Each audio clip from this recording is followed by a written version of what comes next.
Bonjour les amis. Je vous remercie d'être aussi présents. Je sais qu'il y a eu pratiquement 270 inscrits dans ce webinaire.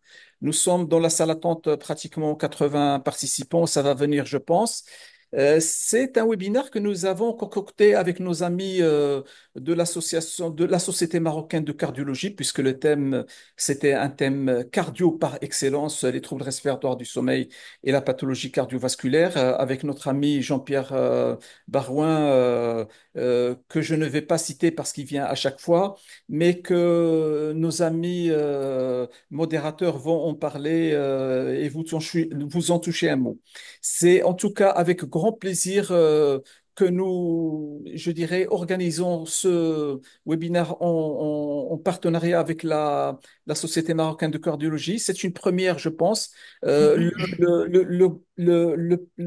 congrès qu'on fera en avril sera aussi en association avec la Société marocaine de cardiologie. Et le but, c'est de faire les yeux doux aux membres de la Société de cardiologie pour qu'ils s'intéressent un peu au sommeil et qu'ils puissent s'y intéresser et être partie prenante dans la prise en charge de cette pathologie. Je vous laisse la parole, mes chers modérateurs. À vous la parole. Merci, professeur Ibrahim, pour cette introduction. Il n'y a pas de doute que les cardiologues sont impliqués de plus en plus dans la pathologie du sommeil. Et je vous remercie d'avoir organisé ce webinaire, qui tient à cœur, à tous les cardiologues. Mesdames et messieurs, bonsoir. Nous sommes ravis de vous accueillir dans ce webinaire organisé de notre ami professeur Ibrahimi en association avec la Société marocaine de cardiologie. Nous tenons à vous remercier chaleureusement pour votre présence et votre intérêt à ce sujet. Et j'ai le grand plaisir de commodérer cette session avec Madame Lamia Rzil, que vous connaissez tous pour ses chroniques sur la sensibilisation en particulier. Il joue un rôle très important dans la sensibilisation des gens et bien sûr des médecins, des cardiologues et non cardiologues. Et bien sûr, il est membre aussi de la Fédération du sommeil. Je ne passe pas sans citer bien sûr notre grand conférencier qui est là pour partager avec nous son expertise et surtout de nous dire son point de vue et son impact du syndrome obstructif du sommeil sur les pathologies cardiovasculaires. Sans plus tarder, je donne à Madame Lamia la main pour introduire le conférencier parce qu'elle le connaît plus que moi. Donc, à vous la parole, Madame Razid. Merci, professeur Nazi. Bonsoir, chers consoeurs et chers confrères. Ravi d'être parmi vous et ravi de partager avec vous un sujet très important, très intéressant. Au nom de la Fédération marocaine du maladie de sommeil et de vigilance, Association franco-marocaine de sommeil, je remercie Dr Jean-Pierre Barouin d'être parmi nous aujourd'hui et de partager avec nous un sujet très important, le syndrome d'apnée de sommeil et les pathologies cardiovasculaires, en particulier les liaisons dangereuses. Donc, pour Dr Jean-Pierre Barouin, il y a un CV qui est assez long, mais comme un petit résumé, Jean-Pierre Barouin est un cardiologue, membre du Cercle du sommeil de la Société française de cardiologie, cofondateur de Carlip, fondateur honnête expert dans la Société française de recherche du sommeil. Mes chers amis, on sait très bien que le cœur ne dort jamais, mais il peut souffrir en silence pendant que nous dormons. Le syndrome d'apnée de sommeil, c'est un voleur nocturne qui coupe l'air, réveille le corps et épuise le cœur nuit après nuit.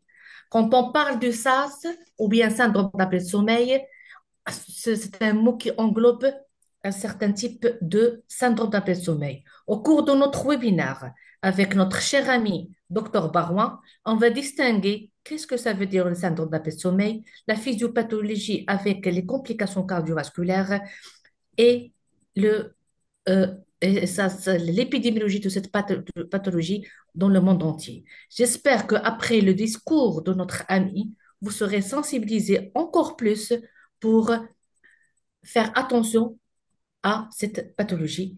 À toi la parole, Barois. Merci beaucoup, merci pour cette introduction, merci Lamia, merci Mbarek, merci Mohamed. Je vous remercie à travers les sociétés savantes qui sont présentes ici même. Merci pour cette invitation, je suis ravi de me retrouver parmi vous et j'ai l'occasion en fait de assez souvent en fait de découvrir et d'apprécier l'hospitalité marocaine. Donc je vais vous parler des alors, je vais vérifier si vous voyez. Est-ce que vous voyez mon écran? Non, non. Oui, oui, Voilà. Hop. Est-ce que vous voyez ma présentation? Oui, oui. oui, en avant. C'est bon? C'est Allez, bon. c'est parti. Ben, merci beaucoup en fait de m'inviter à parler d'un sujet qui me passionne depuis de très nombreuses années, qui est donc en fait le syndrome d'apnée obstructive du sommeil. Et donc je vais essayer de vous montrer qu'il y a effectivement des lésions dangereuses entre cette pathologie et les pathologies cardiovasculaires et voir à quel point en fait le cardiologue doit s'intéresser à cette maladie. Voilà. Alors juste en introduction, et ça peut pas paraître surprenant, mais en fait la Société américaine de cardiologie a reconnu très récemment, en 2022, le sommeil comme étant le huitième élément d'éléments de santé, un facteur de santé, au même titre qu'une alimentation équilibrée, l'activité physique, le contrôle de la glycémie, du poids, des lipides, de l'hypertension et l'arrêt du tabac. Donc il a fallu quand même attendre 2022 pour que le sommeil soit intégré dans les facteurs qui contribuent à une bonne santé, aussi bien physique d'ailleurs que psychique. Alors, dans les classifications internationales des troubles du sommeil et la classification ICSD-3, nous avons bien entendu le syndrome d'apnée du sommeil qui est la pathologie qui est la plus fréquente, mais il y a aussi le syndrome d'apnée du sommeil central avec la respiration Cheyne-Stokes. Et vous avez une autre entité qui est bien connue de nos collègues pneumologues, qui est en fait le syndrome obésité-hypoventilation, le fameux syndrome de Pickwick. Alors, on va s'intéresser plus particulièrement au syndrome du sommeil obstructif. Et en fait, c'est une pathologie qui est finalement assez récente, puisque c'est Christian Guilleminault qui, en 1976, a décrit cette pathologie comme une pathologie à part entière. Et ce qui paraît vraiment important, c'est qu'elle associe à la fois une symptomatologie clinique et des anomalies respiratoires nocturnes euh, pathologique. Et donc, moi, j'aime bien garder cette notion que le syndrome d'apnée-sommeil comporte un volet clinique, que ce soit la somnolence, qui est présente une fois sur deux chez les patients apnéiques sévères, et puis l'autre groupe de symptômes en l'absence de somnolence, c'est les ronflements, les étouffements, le sommeil non réparateur, fatigue diurne, difficulté de concentration qui est directement lié au retentissement cognitif de cette pathologie et puis un signe quand même qui est parfois minoré ou qui n'est pas, comment dire, dont les patients ne tiennent pas forcément compte, c'est la nicturie qui est définie par plus d'une miction par nuit. Donc cette association de symptômes cliniques, symptômes, et des anomalies respiratoires nocturnes regroupées dans un index qui est l'index d'apnée-hypopnée, avec une classification pour l'instant qui est la suivante. Entre 5 et 15, on parle de forme légère, entre 15 et 30 de forme modérée, et au-delà de 30, on parle de forme sévère. Pour moi, un index d'apnée-hypopnée ne peut être interprété que s'il est confronté, en fait, à une plainte clinique du patient. Donc, je suis obligé, en fait, de connaître le ressenti du patient. Et concernant la sévérité du SAS, il n'y a pas qu'une composante numérique avec un IH au-delà de 30 par heure. Il faut tenir compte de la sévérité de la somnolence. Et on parle de somnolence sévère quand la somnolence apparaît pour des activités banales de la vie quotidienne, comme le fait de s'endormir en mangeant, en parlant, en marchant. Et puis, ce qui fait la dimension mortelle de cette pathologie, entre autres, c'est le fait de s'endormir en conduisant. Et donc le message, c'est qu'il faut tenir compte de la composante la plus sévère des deux. Ça veut dire qu'un sujet qui a un IH à 20 qui est censé être modéré, dès lors qu'il s'endort au volant, c'est un SAS sévère au sens scientifique du terme, on retient la composante la plus sévère des deux. Il faut savoir que les patients somnolents sont aussi à haut risque cardiovasculaire, et c'est ce que nous a appris en fait cette étude de la Sleep Heart Health Study, une étude de cohorte de population générale, qui a montré que l'incidence des événements cardiovasculaires sur plus de 10 ans était particulièrement élevée chez les patients qui étaient les plus somnolents. Et je vous rappelle que c'était justement les patients les plus somnolents qui étaient exclus des études randomisées qui visaient à essayer de démontrer un impact cardiovasculaire de la PPC. J'ai intitulé cette diapositive Le syndrome obstructif du sommeil, l'autre pandémie, parce qu'elle touche près d'1 milliard d'individus. Voilà, donc cette publication. Alors, il y a très peu de données concernant l'Afrique, excepté le Nigeria. Et vous voyez qu'au niveau du Nigeria, ils estiment qu'à hauteur de la population nigériane, ben, on est à plus de 12 millions de patients qui auraient un IH au-delà de 15 par heure. Voilà.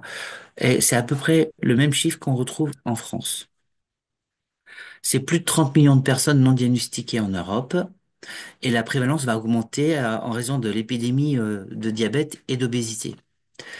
Ça, c'est une publication très récente qui a fait des projections aux États-Unis et qui prévoit en fait qu'il y ait 76 millions d'individus qui ont un IH au-delà de 5 par heure. Et si on prend les formes légères, modérées, voire sévères, il prévoit une progression de 34 à 43% en fait des cas et de la prévalence. Alors, c'est une maladie extrêmement prévalente qui reste encore très sous-estimée. Voilà. Et selon en fait les publications, alors la plus récente en Europe concerne Hypnolostudy, c'est l'étude de Lausanne de Raphaël Enzer, qui retrouve dans une population adulte de plus de 40 ans une prévalence de près de 50% d'un IH au-delà de 15 par heure chez l'homme et presque 25% chez la femme. Alors, ils sont pas forcément tous symptomatiques, il faut pas forcément tous les traiter, mais en tout cas, c'est une pathologie respiratoire nocturne qui est très prévalente dans la population générale adulte, et on considère que 8 patients apnéiques sur 10 sont des patients qui s'ignorent. Ensuite, dans l'étude SAVE, on considérait que dans une population cardiologique, souffrant de pathologie cardiovasculaire, la recherche de l'apnée du sommeil pouvait affecter jusqu'à un patient sur deux, et on dit globalement, dans une consultation de cardiologie, ça concernerait au moins un patient sur trois. Donc en fait, les cardiologues maintenant ne peuvent plus exercer sans méconnaître cette pathologie. Ces patients, ils les voient en consultation. Il faut donc être sensibilisé à la recherche de cette pathologie. Et quand vous vous intéresserez à l'apnée du sommeil, vous ne verrez plus vraiment la cardiologie de la même façon. Et donc ça, c'était donc l'étude de Raphaël Enzer qui montrait des chiffres impressionnants en polysomnographie. Pour un IH au-delà de 15 par heure, on avait 50% d'hommes et 23% de femmes sur une population de plus de 2000 patients pris au hasard et qui étaient âgés de plus de 40 ans. Par contre, si on prend les gens qui sont somnolents, là par contre, on revient à une prévalence de l'ordre de 5% chez la femme et de 11% chez l'homme. Alors bien sûr, cette dernière étude qui date de 2015 utilisait des critères de scorage qui étaient différents et les méthodes de mesure sont maintenant beaucoup plus performantes si on les compare aux études initiales. Dans les conséquences physiopathologiques du SAS, ben, en fait, il y a des phénomènes aigus. Vous avez une fermeture en fait incomplète ou totale des voies aériennes supérieures qui entraîne une désaturation, une resaturation, qui finissent par générer des mouvements de lutte, une augmentation très importante des pressions intrathoraciques qui ont des conséquences hémodynamiques et surtout qui vont générer un micro-éveil qui est à l'origine de la microfragmentation du sommeil et qui est à l'origine de du volet neurocognitif de cette pathologie. Et ces phénomènes aigus entraînent une cascade d'événements intermédiaires, l'activation sympathique, la dysfonction endothéliale, l'hypercoagulabilité, un syndrome inflammatoire, un stress oxydatif, une dysrégulation métabolique, et tout ceci fait le lit des pathologies cardiovasculaires qui sont favorisées ou aggravées par la maladie apnéique. Donc, il s'agit d'évoquer ici des mécanismes anatomiques, mais il n'y a pas que des mécanismes anatomiques, il y a des mécanismes également dynamiques. Mais sur le plan anatomique, vous voyez qu'avant tout, c'est une pathologie ORL. Donc, s'il y a bien des confrères incontournables dans cette pathologie, ce sont nos collègues ORL, avec des causes qui peuvent être multiples sur le plan anatomique. Ça peut être un voile du palais qui est long, une macroglossie, ça peut être une rétromandibulie, ça peut être une tumeur du cavum, ça peut être de grosses amygdales. Mais en tout cas, le siège le plus fréquent de l'obstruction est en fait la partie rétro-basilinguale, l'espace rétro-basilingual qui est dépourvu de structures rigides. Mais aussi, il y a des mécanismes également dynamiques avec un relâchement excessif en fait des muscles dilatateurs du pharynx. Et en fait, on a décrit plusieurs endotypes dans cette pathologie. Les mécanismes en fait physiopathologiques qui sous-tendent cette pathologie sont en fait beaucoup plus compliqués qu'on ne le pense. Bien sûr, il y a des facteurs anatomiques. Il y a un des facteurs dynamiques avec un souci au niveau des muscles dilatateurs du pharynx, mais il y a également une instabilité du contrôle ventilatoire et il y a également ce qu'on appelle le seuil d'éveil respiratoire bas, c'est-à-dire qu'un même événement ne produira pas forcément un micro-éveil de la même façon d'un individu à l'homme. Chez les femmes, le seuil d'éveil est plus bas et en fait, euh, la thématique de la médecine personnalisée va s'orienter justement par l'identification des phénotypes des patients, de l'endotype prédominant, qui pourrait être donc une cible thérapeutique spécifique. Pour l'instant, la PPC fonctionne en fait sur l'ensemble de ces endotypes, en particulier anatomiques, mais il y a des recherches notamment sur le plan médicamenteux. Il y a maintenant des dispositifs de type stimulateur de langue qui permettent également de lutter contre le facteur fonctionnel. Donc, le futur de la prise en charge du patient apnéique sera peut-être d'identifier l'endotype prédominant et d'avoir donc une cible thérapeutique spécifique.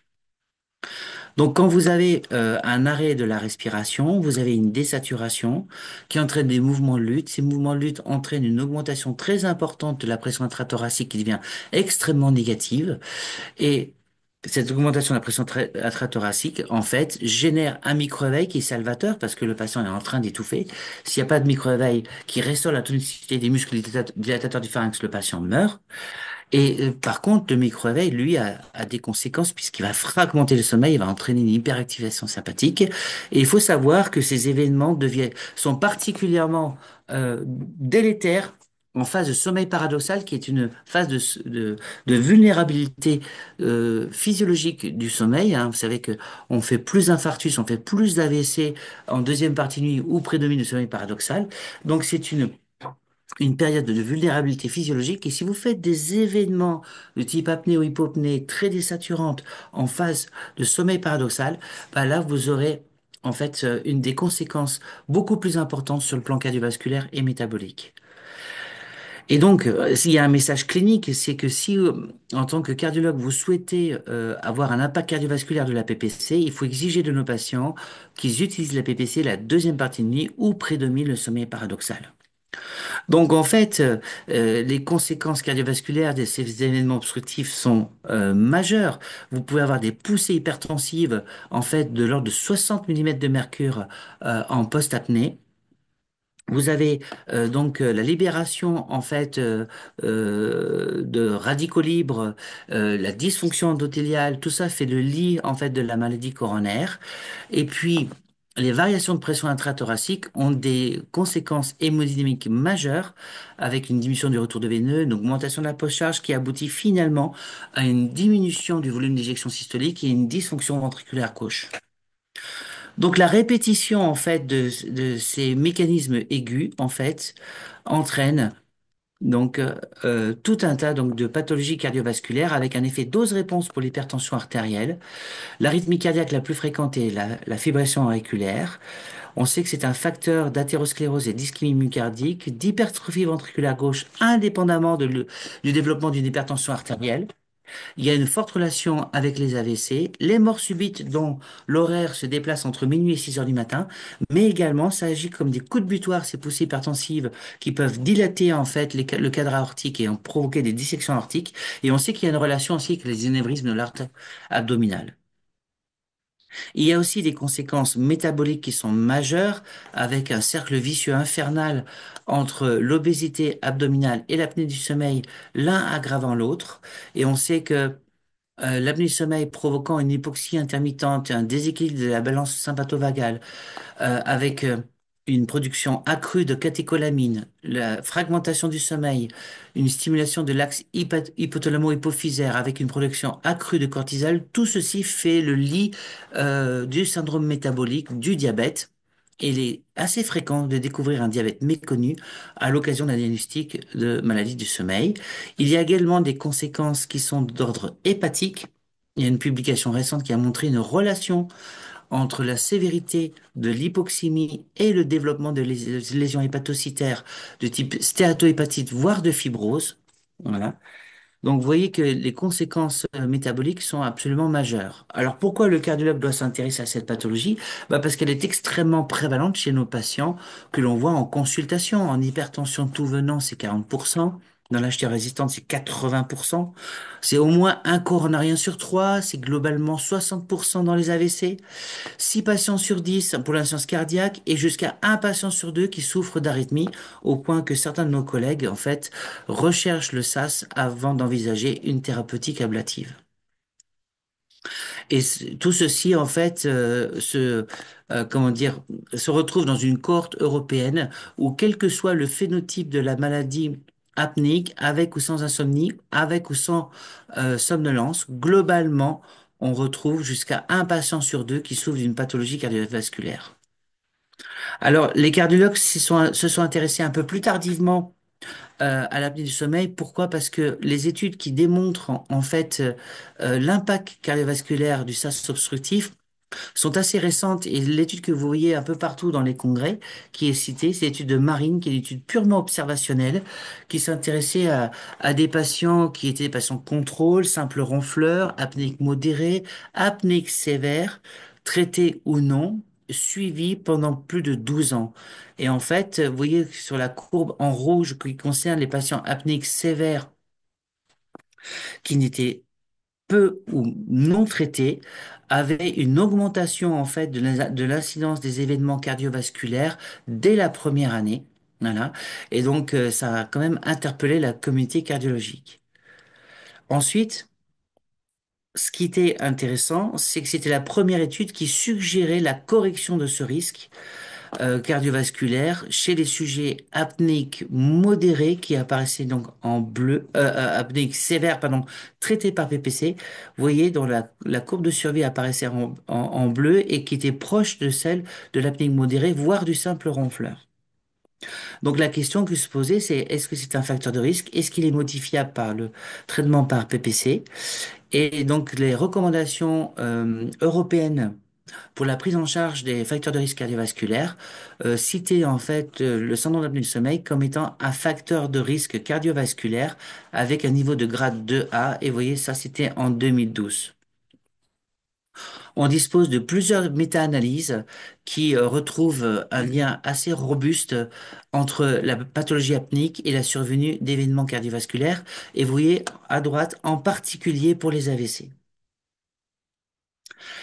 Cette méta-analyse, en fait, retrouve les mêmes résultats, mais retrouve aussi, comment dire, une augmentation très importante, en fait, du risque de mort subite, dont on pense qu'il est lié, en fait, à la quantité d'hypoxie nocturne, et on retrouve également, en fait, les AVC.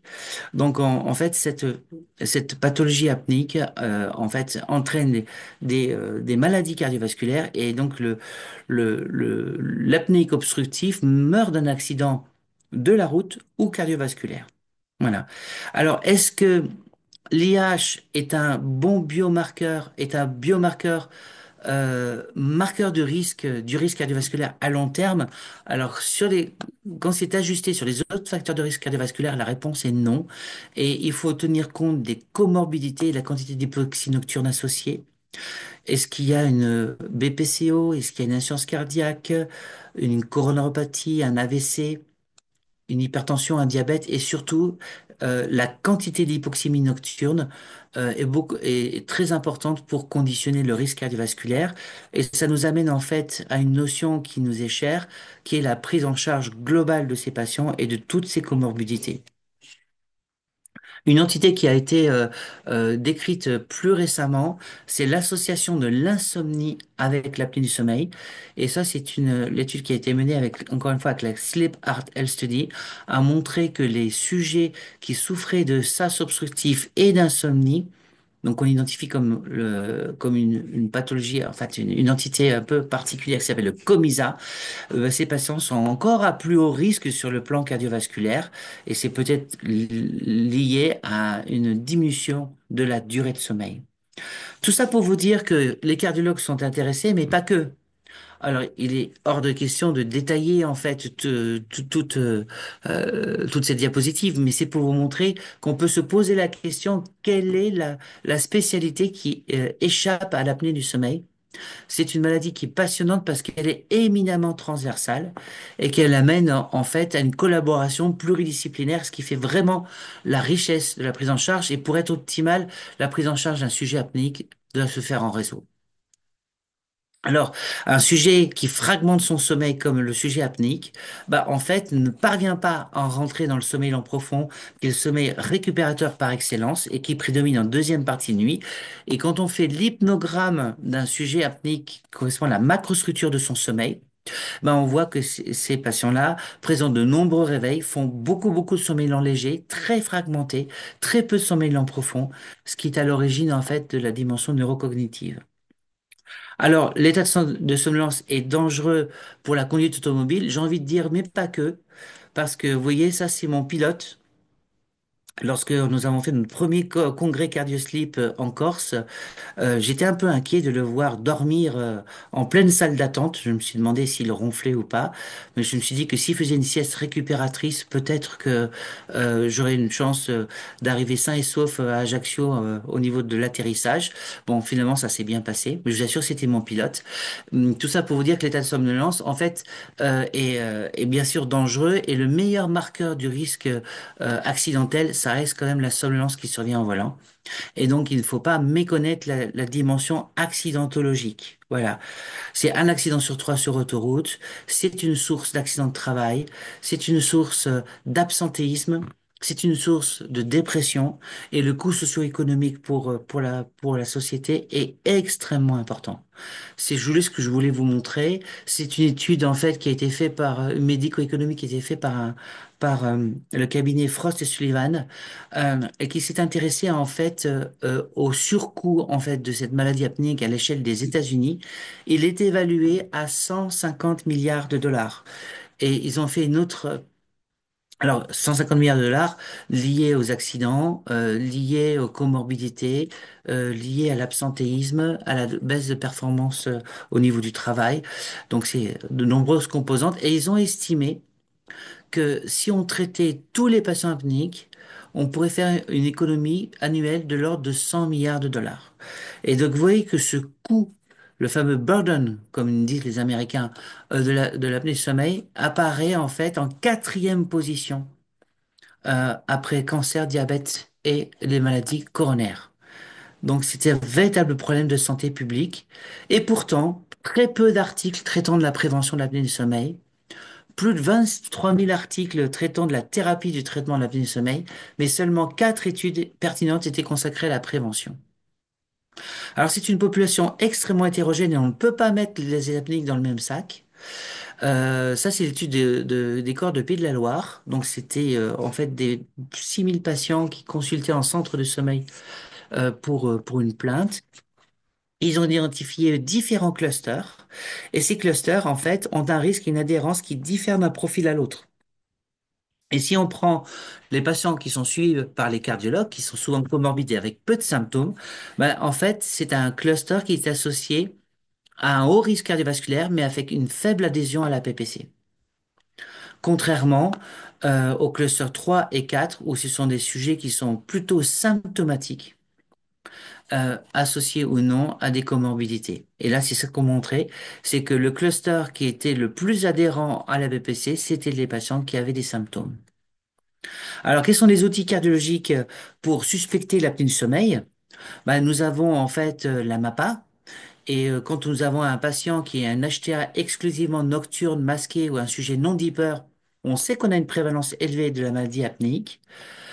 Notre échographe quotidien, notre imagerie en fait, peut nous amener également à suspecter l'apnée du sommeil devant une dilatation de la racine aortique qui est inexpliquée, devant en fait comment dire, une augmentation de l'épaisseur intima-média avec des facteurs de risque qui sont bien contrôlés, devant la découverte d'un anévrisme de l'artère abdominale, et puis un aspect qui doit interpeller nos collègues coronographistes, un aspect d'ectasie coronaire, dont on sait qu'il est fortement associé à la maladie apnéique.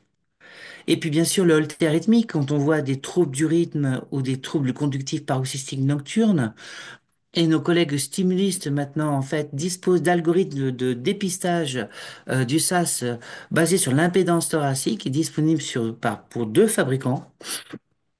Donc, on a des outils spécifiquement cardiologiques qui nous permettent de suspecter l'apnée du sommeil. Et là, ce n'est que le cardiologue qui ne pourra suspecter l'apnée du sommeil qu'à travers, en fait, ces différents examens. Alors, si j'aborde la relation SAS obstructif et pathologie cardiovasculaire, bah, je vous parlerai en premier lieu de l'hypertension artérielle. Et il y a un effet dose-réponse. Et en particulier pour les événements qui surviennent en sommeil paradoxal, plus le SAS est sévère, plus il y a un risque relatif de développer une hypertension artérielle. On a des études qui montrent en fait qu'il y a une augmentation en fait de la masse myocardique en fonction de la sévérité de l'apnée du sommeil. Et on a également un risque chez l'homme, toujours sur la Sleep Heart Health Study, de développer en fait une insuffisance cardiaque en fonction de la sévérité de la maladie apnéique. Alors, si vous espérez avoir un impact tensionnel significatif de la PPC chez nos patients apnéiques hypertendus, je pense que vous serez un peu déçu par l'ensemble des méta-analyses qui retrouvent une baisse de la pression artérielle assez modeste de l'ordre de 2 à 3 mm de mercure. Alors certes, il y avait des patients qui étaient normotendus parmi ces patients qui étaient étudiés et l'impact serait un peu plus important sur certaines méta-analyses qui concernent des patients qui ont une HTA résistante.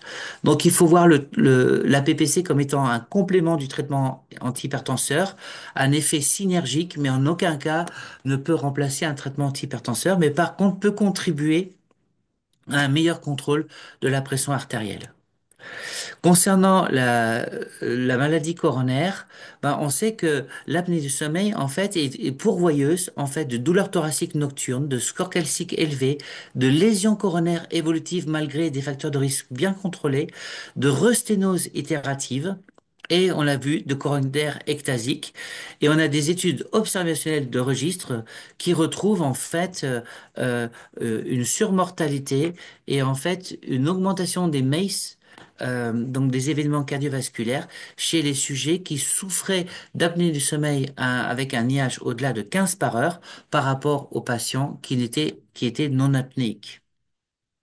Et ce qui est encore plus impressionnant, ça c'est l'étude qui a été menée aux États-Unis, Viren Summers, qui a montré en fait une augmentation en fait des morts subites, donc nocturnes, en particulier chez les sujets de plus de 60 ans qui avaient un IH supérieur à 20 par heure, et avec une notion très très importante qui avait une quantité d'hypoxie importante. Voilà. Donc en fait, ces patients meurent probablement d'un trouble du rythme ventriculaire en lien avec la sévérité de l'hypoxie. Et puis, nos collègues rythmologues se sont quand même intéressés à l'apnée du sommeil. Pourquoi? Parce qu'on sait qu'un SAS qui est non traité est associé à un risque accru de récidive de FA. C'est pour ça que de plus en plus de collègues rythmologues recherchent un syndrome de l'apnée du sommeil et demandent à ce que les patients soient appareillés avant de se lancer dans une thérapeutique ablative. Et vous savez qu'il y a une publication assez récente européenne qui en fait parlait de l'algorithme CARE et CARE et C comme comorbidité. Et dans les comorbidités, il préconise de rechercher l'apnée du sommeil avec un niveau de grade 2B. Et on sait pourquoi, parce qu'on sait que après ablation, mais il y a une récidive plus fréquente en l'absence de prise en charge de la maladie apnéique et que finalement les patients les plus à risque de récidive comment dire d'arythmie sont les patients qui sont les plus sévères et qui sont non traités. Alors il s'agit d'études bien sûr de registre ou d'études prospectives. Voilà. Mais il y a eu quand même des recommandations assez récentes donc de la société européenne. Donc vous voyez 2024. Et dans ces recommandations, il est préconisé quand même de dépister la maladie apnique en insistant sur le fait que les questionnaires étaient assez peu performants. Donc, on va assez vite à la polygraphie. Donc, ça pose le problème en fait d'un dépistage massif des patients qui sont en FA. Je pense qu'il faut quand même essayer de stratifier le dépistage sur la présence de symptômes quand même si les questionnaires sont des mauvais prédicteurs. Mais toutes les études observationnelles montrent un risque accru de récidive de FA après choc ou ablation. Et on a une suggestion, en fait, de ces études observationnelles, que la mise en place de la PPC, en fait, diminuerait le risque de récidive arythmique sans pour autant que ce soit, comment dire, confirmé par deux petits essais randomisés. La maladie apnéique est fortement associée à l'anévrisme de l'artère abdominale et le facteur de progression de l'anévrisme de l'artère abdominale, c'est l'index de désaturation, la quantité d'hypoxie. Et on a également en fait une relation étroite avec la progression en fait d'une dilatation de l'aorte et on sait que c'est corrélé également à la quantité d'hypoxie et ça c'est une étude qui est quand même assez impressionnante de patients qui ont en fait été opérés d'une dissection aortique pour lesquels on avait trois quarts des patients qui avaient un IH anormal. Alors concernant l'AVC, en fait, la maladie apnéique est pourvoyeuse d'AVC, plus d'AVC d'ailleurs que de maladies coronaires. Et ça, cette étude était impressionnante dans la mesure où elle trouvait en fait une prévalence du SARS obstructif dans une population masculine post-AVC de l'ordre de 84% dès lors qu'on avait un AVC cryptogénique sans étiologie documentée. Ce qui fait que certains collègues neurologues intègrent la polygraphie ventilatoire nocturne comme faisant le bilan étiologique, le bilan étiologique, enfin, fait partie du bilan étiologique presque systématique. Ce qu'on sait en fait de l'association SAS et AVC, c'est que on sait que ça entraîne une gravité plus importante de l'AVC, une hospitalisation plus longue, une mauvaise récupération neurologique, des troubles cognitifs plus importants, une surmortalité précoce et indépendamment de la localisation de l'AVC et un risque de récidive qui est plus important. Le traitement du SAS chez un sujet qui a présenté un AVC reste encore controversé parce qu'il y a des difficultés de mise en place avec des problèmes d'hémiplégie et, euh, comment dire de compréhension en fait des patients, d'aphasie. Euh, et donc pour l'instant, on n'a pas de recommandations précises dans le domaine, mais ce qu'on sait en tout cas, c'est que le SAS, un facteur d'AVC, il y a de nombreux mécanismes qui sont évoqués, l'athérosclérose, l'AFA, l'activation sympathique, l'hypercoagulabilité et même des variations de pression intracrânienne. Donc les effets de la PPC à long terme sont encore mal connus et là aussi, on est limité par le caractère invalidant de l'AVC. Concernant l'insuffisance cardiaque, globalement, c'est 6 patients sur 10. Et c'est quand même assez impressionnant. Alors, est-ce qu'il faut enregistrer tous les patients insuffisants cardiaques? Je ne pense pas. Peut-être enregistrer les patients les plus symptomatiques, ceux qui récidivent leur décompensation cardiaque malgré un traitement optimal. Et ce qu'il faut savoir, c'est que chez les patients en fait qui ont une classe fonctionnelle pas trop évoluée, on a plutôt des formes obstructives et plus on avance dans la déchéance myocardique et plus en fait la forme centrale est prévalente en sachant qu'on peut passer de l'un à l'autre. On sait que la présence d'un sas obstructif a un impact pronostic défavorable, et c'est valable aussi bien pour le sas obstructif que pour le sas central.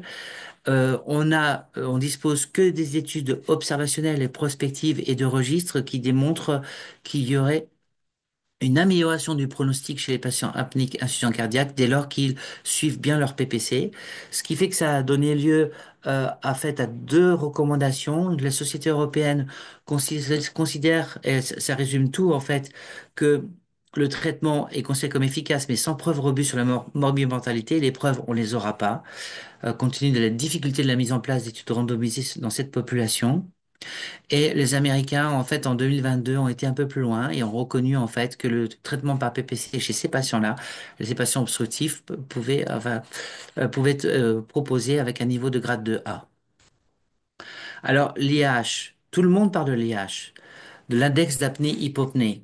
En fait, en France, mais je pense que c'est un peu partout dans le monde, et en particulier en fait sur le continent africain, les critères de mise en place de la PPC sont basés sur un index d'apnée-hypopnée. Or, c'est un biomarqueur, c'est un des biomarqueurs de la maladie, mais qui peut être en fait critiqué parce qu'il est variable d'une nuit à l'autre, et ça pose la question de la pertinence d'un enregistrement unique, que en fait on ne peut pas interpréter un index d'apnée-hypopnée de la même façon à 20 ans qu'à 80 ans. Et surtout, l'index d'apnée-hypopnée ne reflète pas la sévérité des événements respiratoires. Et ça a été confirmé en fait sur des études plus récentes, hein. Donc l'étude Marine nous avait interpellé sur cette étude observationnelle, mais que ce soit pour une cohorte de population générale, de l'étude, la cohorte Hypnolos, ou que ce soit pour une population cardiovasculaire. L'étude ISAAC, c'était en 2019, des patients qui avaient fait un syndrome coronaire aigu. L'index d'apnée-hypopnée ne permet pas de prédire en fait le risque cardiovasculaire. Il n'y avait pas de différence en fait chez les patients qui avaient un IH inférieur à 15, qui avaient un IH supérieur à 15. Donc il n'y avait pas de différence en termes de morbimortalité. Donc l'IH en fait est un mauvais biomarqueur du risque cardiovasculaire. C'est la raison pour laquelle de nouveaux biomarqueurs émergent et sont déjà disponibles dans deux polygraphes, qui est la charge hypoxique et qui permet en fait de mesurer la quantité d'hypoxie en fait liée à un événement apnéique du type apnée ou hypopnée. Il s'agit de mesurer l'air sur la courbe, donc c'est exprimé en pourcentage de désaturation et en durée de désaturation. Et là, on a quand même des études maintenant qui nous montrent que la charge hypoxique est remarquablement bien corrélée au risque cardiovasculaire, à l'incidence des événements cardiovasculaires, et permet de prédire aussi la réponse à la PPC sur le plan cardiovasculaire. Vous avez le PWAD, le Pulse Width Drop Index, Amplitude Drop Index, en fait, qui est en fait ces biomarqueurs sont donnés par l'oxymètre, hein, et c'est la plétismographie de l'onde de pouls, et on voit que lorsque vous avez beaucoup d'écrasements d'onde de pouls qui sont la conséquence d'une activation sympathique, bah en fait ça dénote d'une bonne réactivité du système nerveux autonome. Par contre, quand vous avez peu d'écrasement de de pouls, bah, ça suggère peut-être un système nerveux autonome émoussé qui a été agressé par plein d'événements cardiovasculaires et finit par y avoir une altération irréversible du baroréflexe. Et on verra que ces patients-là sont à très haut risque sur le plan cardiovasculaire et paradoxalement sont des mauvais candidats à la PPC en prévention secondaire. Et puis, vous avez un dernier biomarqueur qui est intéressant, qui est la variabilité de la fréquence cardiaque et qui lui aussi, en fait, reflète le fonctionnement du système nerveux autonome. La plétismographie de l'onde de Poux, le PWAD, en fait, reflète également la fonction endothéliale. Et donc l'idée, en fait, c'est que ces biomarqueurs seraient le reflet de la réactivité du système nerveux autonome. Et si vous avez une réponse déficiente avec des PWAD bas, et une faible variabilité de la fréquence cardiaque, ben on identifie des patients non seulement à haut risque sur le plan cardiovasculaire, mais on arriverait un peu après la bataille. Et donc du coup, la PPC chez ces patients-là, en fait, aurait très peu d'intérêt en prévention secondaire. Alors, quelles sont les études dont on dispose sur l'impact cardiovasculaire de la PPC? Parce que il est très clairement établi que la PPC diminue en fait et peut même annuler le risque accidentel sur une utilisation de plus de 6 heures par nuit, améliore la qualité de sommeil, améliore la qualité de vie. C'est d'ailleurs pour ces raisons-là qu'on enregistre nos patients, mais qu'en est-il de l'impact cardiovasculaire de la PPC? Alors, on dispose d'études de registre qui, pour certaines, qui sont assez impressionnantes puisque elles sont menées sur 30 ans. Et sur 30 ans, on a réussi comment dire, suivre plus de 1000 patients, en fait, de 82 à 2012. Et là, la conclusion des auteurs, donc sur un suivi de plus de 30 ans, c'est qu'il y a une différence très nette de pronostic et que l'utilisation de la PPC à long terme était associée à une réduction de la mortalité, une diminution en fait des cas de diabète et des maladies cardiovasculaires. Mais c'est une étude qui est observationnelle. Donc le niveau de preuve peut être considéré comme étant peu robuste. Alors, on dispose maintenant de données de vie réelle assez impressionnantes. Le professeur Pépin a présenté l'étude Alaska. C'est une étude de vie réelle qui concerne en fait les données du système national de sécurité sociale français, où 380 000 patients ont été suivis pendant plus de 3 ans. Et là, la réalité était cruelle. On perdait un patient sur deux au bout de 3 ans. Mais que devenaient ces patients lorsqu'ils arrêtaient la PPC? Donc, ils ont été suivis sur 3 ans. Et là, en fait, les données en fait de vie réelle, donc qui reflètent vraiment notre pratique quotidienne et qui reflètent l'hétérogénéité de la maladie apnéique, ces données de vie réelle chez ces patients qui interrompent la PPC retrouvent une augmentation de 39% de décès. Et chez les patients qui continuent leur PPC, une réduction de 25% du risque d'hypertension et d'insuffisance cardiaque. Alors on s'est dit, mais ces patients qui arrêtaient la PPC, s'ils la reprennent, est-ce qu'à nouveau ils bénéficient en fait de la PPC? Ben, la réponse est oui.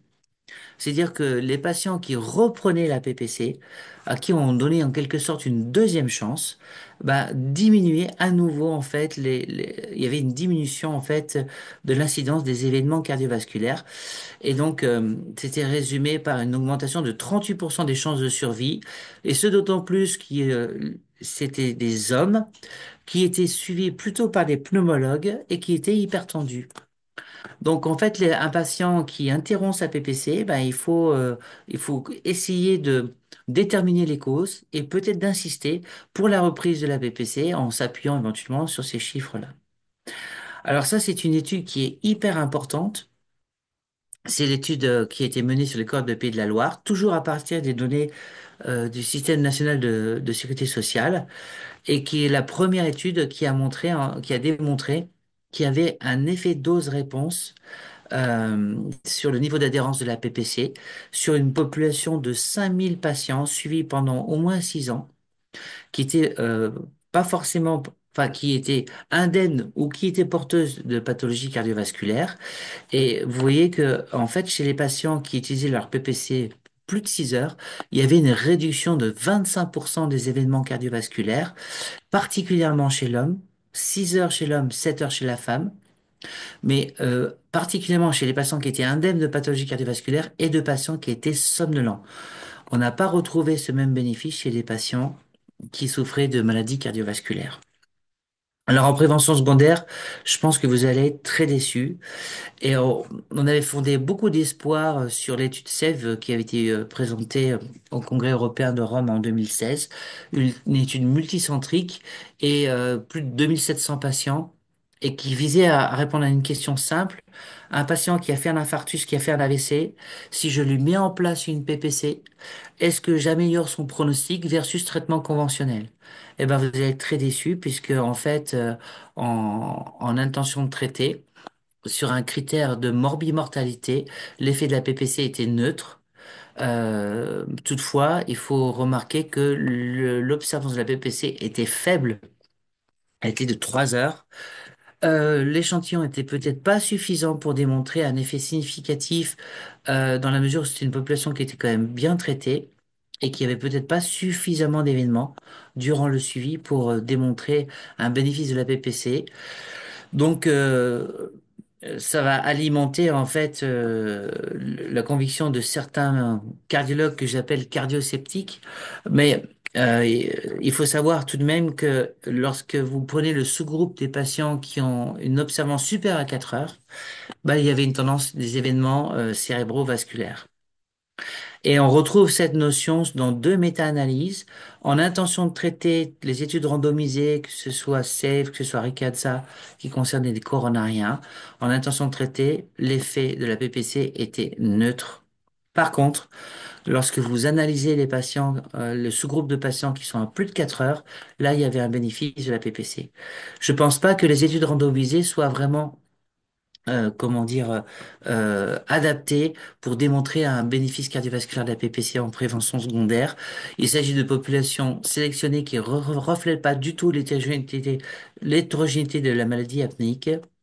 Une condition sine qua non pour, comment dire, inclure ces patients, il faut qu'ils soient non somnolents. Or, on sait que les plus somnolents sont à haut risque sur le plan cardiovasculaire.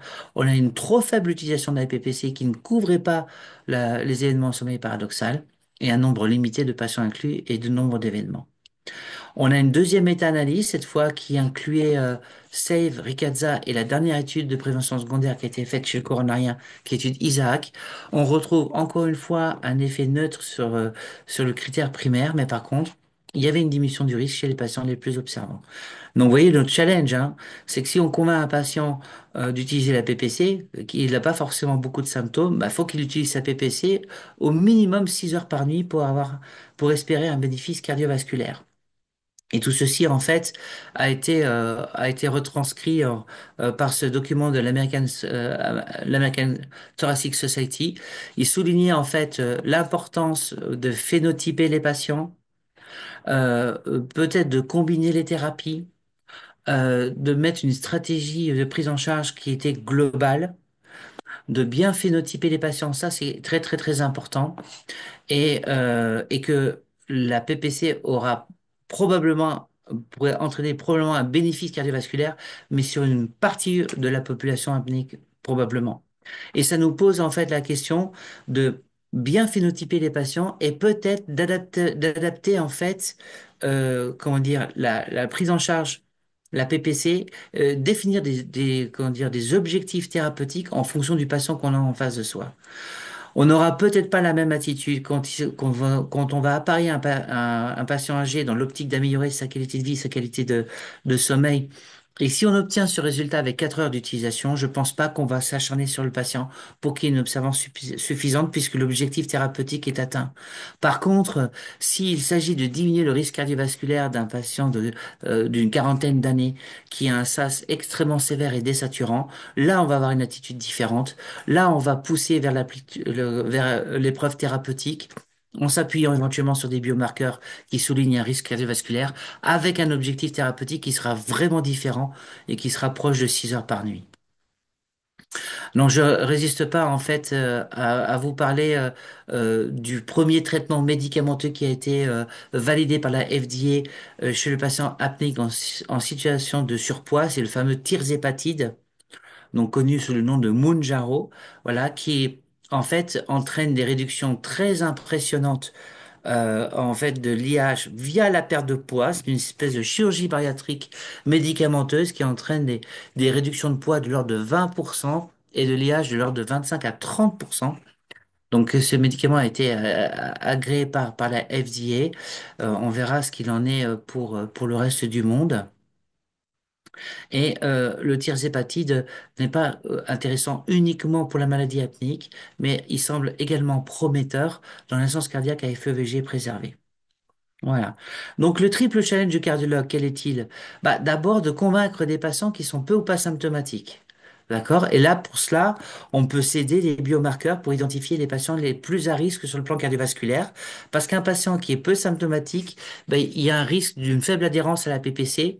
Et là, je milite réellement pour l'épreuve thérapeutique. Et parfois, on a des surprises chez des patients qu'on peut qualifier de faux asymptomatiques et qui reconnaissent une amélioration rétrospective, comment dire, de leur qualité de sommeil ou de leur ressenti après la mise en place de la PPC. Ensuite, L'évaluation du risque cardiovasculaire, j'en ai parlé, c'est en fait les biomarqueurs et peut-être identifier en particulier en prévention secondaire les patients qui auraient fait un accident cardiovasculaire et dont le système nerveux autonome aurait un fonctionnement qui serait préservé et pour lesquels on pourrait espérer un impact cardiovasculaire de la PPC. Et enfin, une fois que vous avez, comment dire, convaincu votre patient de l'utilisation de la PPC, bah, obtenir de notre patient une observance maximale, au moins de 6 heures par nuit. Donc la conclusion, en fait, bah, le sas obstructif, ça reste une pathologie méconnue, sous-estimée, dont la gravité repose sur ses complications accidentologiques, cardiovasculaires et métaboliques. La prévalence est encore plus élevée dans la population atteinte de pathologies cardiovasculaires et je ne pense pas qu'on puisse maintenant exercer la cardiologie sans s'intéresser à cette maladie apnéique.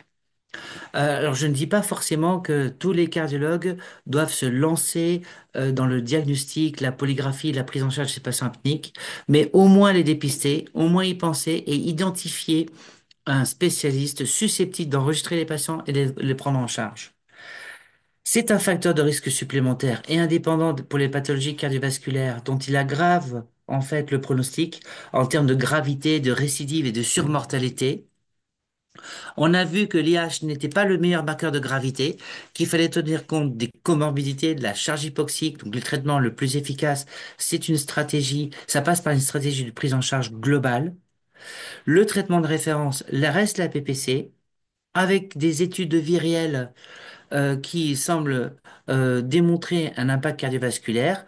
L'effet, on va dire, historique et archi démontré pour la PPC, c'est l'amélioration de la qualité de sommeil et la qualité de vie. Donc, un bénéfice en prévention primaire, si on l'utilise au-delà de 6-7 heures, ce sont des données de vie réelle. Je reste persuadé qu'il doit y avoir un impact cardiovasculaire de la PPC en prévention secondaire, mais peut-être chez des patients qui seront bien ciblé, bien phénotypé. On passera peut-être par une stratification des biomarqueurs. Idéalement, il faudrait disposer d'essais robustes, randomisés, prospectifs au long cours, mais en fait, ils sont difficiles à mettre en pratique et je ne pense pas que ça soit adapté puisqu'on va exclure notamment les patients les plus somnolents pour des raisons éthiques, alors que ce sont ceux-là même des patients qui sont les plus à risque sur le plan cardiovasculaire. Mais par contre, je crois beaucoup plus aux données de vie réelle et des méta-analyses qui reflètent plus notre pratique quotidienne. Alors, le futur, bah, c'est les biomarqueurs. Les biomarqueurs nous viennent de l'oxymètre. Donc, je pense que tous les fabricants vont s'y mettre. On a besoin de standardisation dans la mesure de ces biomarqueurs. On a besoin de définir des seuils pathologiques. Mais en fait, pourquoi il faut des biomarqueurs? Ben parce que l'IH est un marqueur de risque imparfait en termes de sévérité, de prédiction de risque cardiovasculaire et de réponse au traitement par PPC, en particulier en prévention secondaire. Et donc ces biomarqueurs devraient nous permettre, combinés à l'IH, de mieux définir, de mieux stratifier le risque cardiovasculaire des patients apnéiques. Donc là, les cardiologues sont en première ligne. Une meilleure individualisation thérapeutique pour les patients à haut risque cardiovasculaire qui sont peu ou pas symptomatiques, ceux-là même pour qui il faudra peut-être insister pour une épreuve thérapeutique à la PPC et sélectionner les meilleurs candidats à la PPC en prévention secondaire, c'est-à-dire en documentant un système nerveux autonome dont le fonctionnement est préservé. Voilà, donc je terminerai en vous disant que peut-être que j'aurai l'occasion et le plaisir de vous croiser parce que je participerai en fait au prochain Somnoforum qui est un congrès ORL mais qui est multidisciplinaire qui aura lieu à Marrakech. Voilà. Et puis c'est l'occasion de vous dire aussi que j'aurai la joie et l'honneur en fait de d'animer une formation avec mon collègue et ami Ousmane Diaye, donc au Sénégal pendant 5 jours, euh, un, comment dire, un programme qui va être extrêmement complet, aussi bien théorique que pratique. Et bien entendu, vous êtes les bienvenus. Voilà. Et donc je vous remercie pour votre attention. Et désolé d'avoir été un peu long. Merci beaucoup, Jean-Pierre, pour cette revue magistrale donc, sur les apnées du sommeil et le risque cardiovasculaire. Donc, on a appris beaucoup de choses, ainsi que les spectateurs, donc certainement. Donc, on ne voit pas encore beaucoup de questions sur le chat. Donc, si il y a des questions de l'assistance, ils sont les bienvenus. Donc, je commencerai par poser une question sur le chat qui est celle du professeur Ibrahimi, vous avez répondu un peu partiellement, peut-être à la fin. Puisque l'IH n'est pas un facteur de sévérité à l'opposé de l'oxymétrie et de la somnolence, dans ce cas, est-ce que la polysomnographie est toujours préférable à la polygraphie ventilatoire? Bah, disons que si on se base uniquement sur les biomarqueurs, j'aurais tendance à dire non, dans la mesure où en fait les biomarqueurs sont donnés par l'oxymètre. Et donc, l'oxymètre, il est disponible en polygraphie. Après, la polysomnographie, elle restera indiquée pour les formes, je dirais, plutôt non désaturantes. C'est-à-dire que tous les événements qui nécessitent en fait le micro-éveil pour d'être scoré avec un micro-éveil, que ce soit des hypopnées, limitation de débit éveillante, ou pour tous les patients en fait qui ont un tableau clinique évocateur et que la polygraphie, vous savez qu'il faut rester modeste, il peut y avoir des faux négatifs, toutes les formes atypiques en fait de présentation, les suspicions de syndrome de haute résistance des moyennes supérieures, avec des malaises vagos à répétition, des douleurs thoraciques nocturnes, toutes ces présentations atypiques chez des sujets en particulier jeunes qui font des événements qui sont peu ou pas désaturants, donc ils seront peut-être à moindre risque sur le plan cardiovasculaire, mais cela ne pourront être diagnostiqués qu'en polysomnographie. Donc si la réponse, si la question est est-ce qu'il y a une plus-value de la polysomnographie, si on regarde ça vu du côté des biomarqueurs, dans la mesure où ils sont disponibles avec l'oxymètre, la réponse serait plutôt non. Ouais, Tu as d'accord. des questions sur Nazi, tu as des sur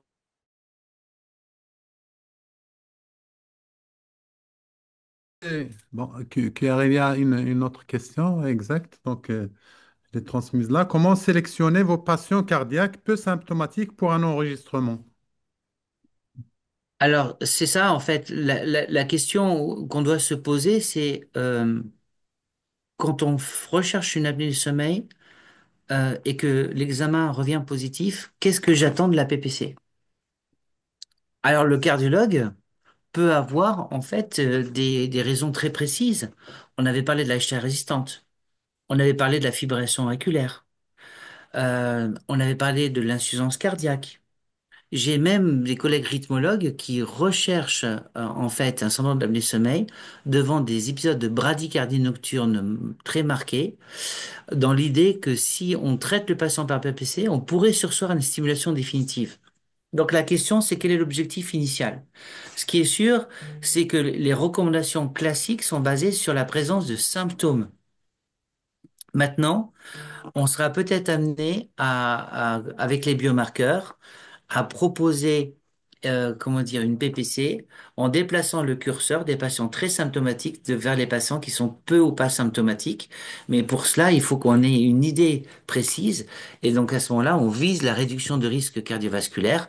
Donc là, il faudra identifier les patients qui ont des charges hypoxiques très élevées et exiger de ces patients qu'ils utilisent leur PPC plus de 6 heures, ce qui est une vraie gageure. Euh, le, la mise en place d'une PPC chez un patient au risque sur le plan cardiovasculaire totalement asymptomatique, c'est un débat qui n'est pas encore tranché, qui reste controversé, mais certaines sociétés européennes, notamment suédoises, en fait, intègrent quand même le risque cardiovasculaire, y compris chez les patients asymptomatiques, dans leur décision ou non de mettre en place la PPC. Et quand on a un patient qui est très sévère, qui est asymptomatique et qui est très sévère, qui a un IHO de la 30 et qui est à haut risque cardiovasculaire, qui est asymptomatique, bah, il propose la PPC avec un grade de niveau modéré. Ça veut dire que ça peut quelque chose que ça peut se discuter. Donc pour l'instant, en tout cas en France, la mise en place de la PPC se fait sur la présence de symptômes et de comorbidité clinique. Donc pour l'instant, on n'a pas encore défini la place des biomarqueurs parce que en fait, on doit s'engager dans une standardisation des mesures et on doit également définir un consensus sur les seuils pathologiques, c'est-à-dire à partir de quand on parle d'une faible variabilité de la fréquence cardiaque, d'un P-Watt qui est bas qui identifierait des patients à haut risque, mais aussi qui sont pas forcément les meilleurs candidats pour la PPC. Barouin, s'il te plaît, une question. Il y a une question et en même temps, on pourra discuter une chose très importante parce que, comme il a dit, monsieur Dr Mourad, que comment sélectionner les patients peu symptomatiques, c'est vrai, on peut, même s'ils sont cardiaques ou non cardiaques, parce que quand ils sont peu symptomatiques, c'est un peu difficile de convaincre d'abord le patient qu'il a un Mais syndrome d'apnée de sommeil et la question c'est pourquoi l'enregistrer? Pourquoi vous l'enregistrez? Qu'est-ce que vous avez derrière la tête? très bien. Donc, non, tout simplement, je voulais dire que peu symptomatique, ça va être entre parenthèses parce que parfois, on peut avoir le syndrome de résistance des voyants supérieurs et le tableau clinique va être différent. Autre chose que la femme en elle-même, la femme en elle-même, même le tableau de syndrome d'apnée de sommeil est un peu particulier chez elle, parce qu'il y a plutôt une prédominance du syndrome de syndrome de résistance des voies aériennes supérieures.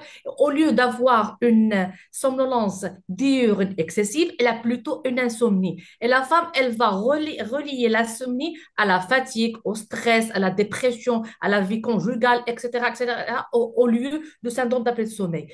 Donc, la question vient après de Dr. Nasser, il nous dit, il est difficile de convaincre à l'utilisation de 6 heures chez un malade non symptomatique. Est-ce que tu crois, Barouin, à ce moment-là, surtout chez les cardiaques, et surtout s'il a un IH élevé, avec une hypoxie, avec une prédominance surtout lors du paradoxal, est-ce qu'on pourra, s'il refuse, est-ce qu'on pourra préférer une OAM?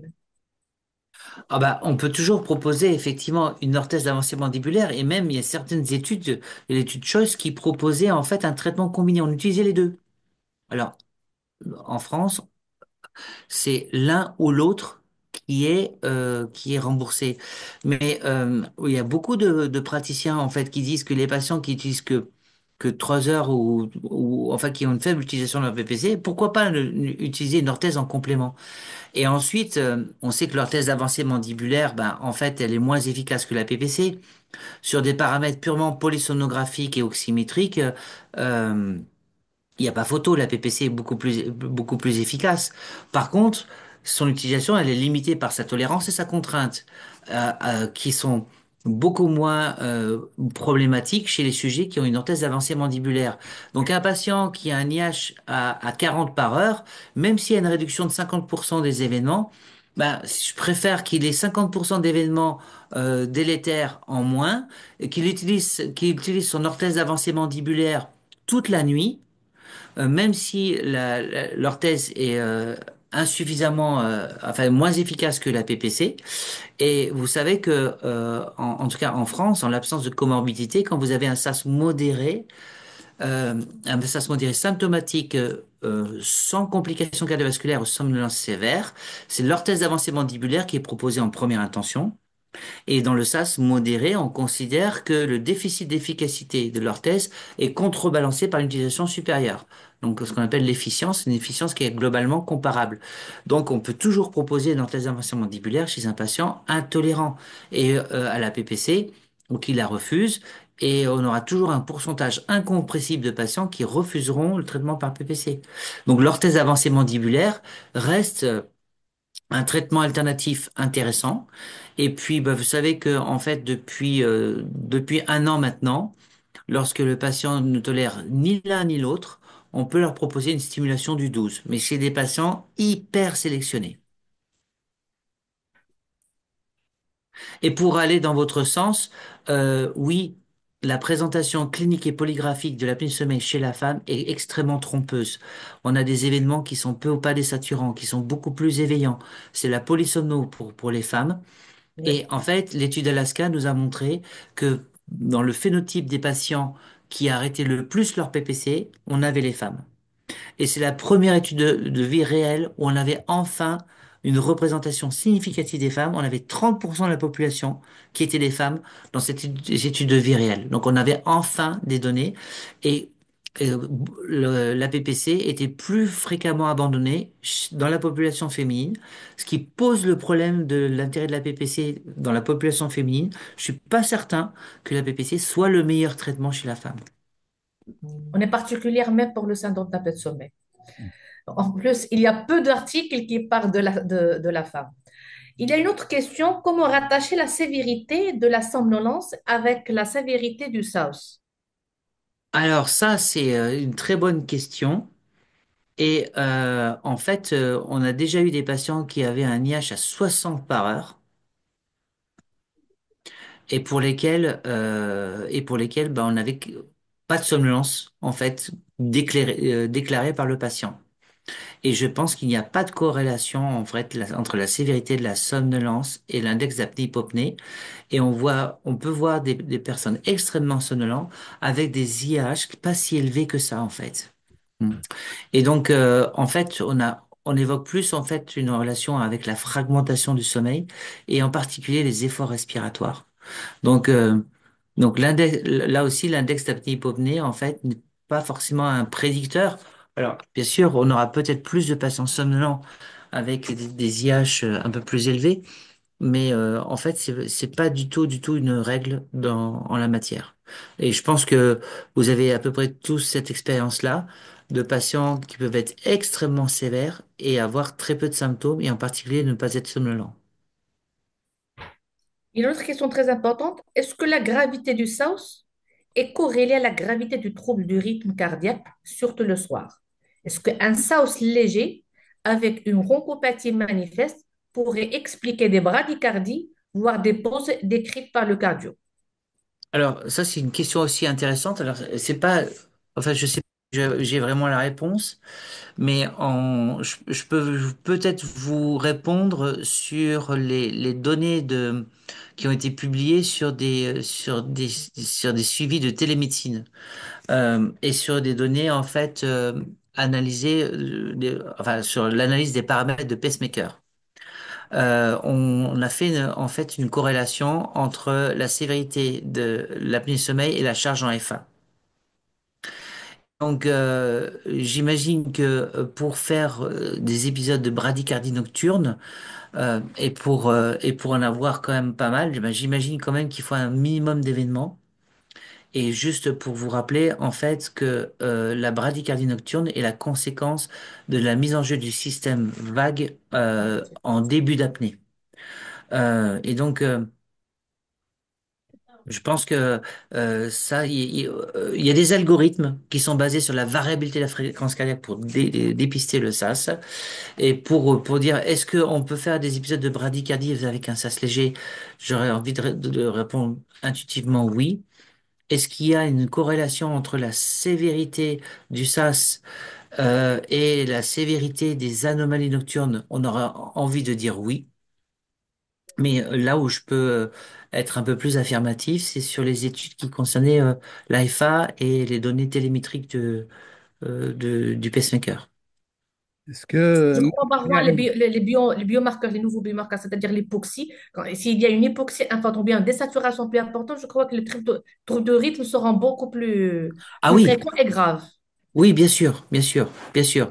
Mais là, on parlait encore d'index d'apnée-hypopnée, encore une fois. Et vous voyez les Ouais, limites. ouais, Hein? Parce que, en fait, l'IAH, enfin, l'attitude ne sera pas la même à IH égale face à un patient qui a une charge hypoxique faible et une charge hypoxique très élevée. bien sûr. Avec un index d'apnée-hypopnée à 20, c'est un sujet symptomatique. Une charge hypoxique faible nous orientera peut-être plus vers l'orthèse d'avancée mandibulaire, alors qu'une charge hypoxique très élevée nous orientera plus vers la PPC. Mais il y a pour l'instant aucune recommandation des sociétés savantes qui vont dans ce sens-là, parce que c'est peut-être encore trop tôt. C'est-à-dire, pour conclure au cardiologue, on ne peut pas avoir une réponse ou bien une attitude, c'est-à-dire que les attitudes seront patient-dépendantes. C'est-à-dire, ça ne veut pas dire un IH à 15, on va rien faire, ou bien on va faire que une OAM, mais il faut voir autre chose que peut-être symptomatique. Peut-être il y a une prédominance des facteurs, des événements respiratoires au cours du paradoxal. Peut-être il y a une comorbidité associée. Donc, ça, la prise en charge sera différente que, par exemple, s'il y a un IH qui est très élevé, facteur cardiovasculaire. Donc, ça va être patient dépendant. Oui, et le phénotypage, il passe d'abord par le sexe. C'est vrai que, en fait, quand on prend le cluster féminin, bah, en fait, on s'aperçoit que l'insomnie est très prévalente. Donc, c'est pas forcément les meilleures candidates à la PPC. On va tenir compte donc du sexe, on va tenir compte de l'âge, on va tenir compte des comorbidités, de la symptomatologie, de la sévérité de la somnolence. Donc tout ça, c'est autant, autant de facteurs qui vont nous amener en fait à phénotyper les patients et ensuite à essayer de cibler au mieux en fait quel sera en fait le traitement le plus adapté et définir en fait des niveaux d'observance, les enjeux thérapeutiques. Les niveaux d'observance différeront en fait selon le profil des patients. Et les biomarqueurs vont nous aider à repérer les patients à plus haut risque sur le plan cardiovasculaire. Donc, en fait, je pense pas qu'on pourra tout mettre tous les patients apnéiques dans un goulot d'étranglement qui passera que par la PPC.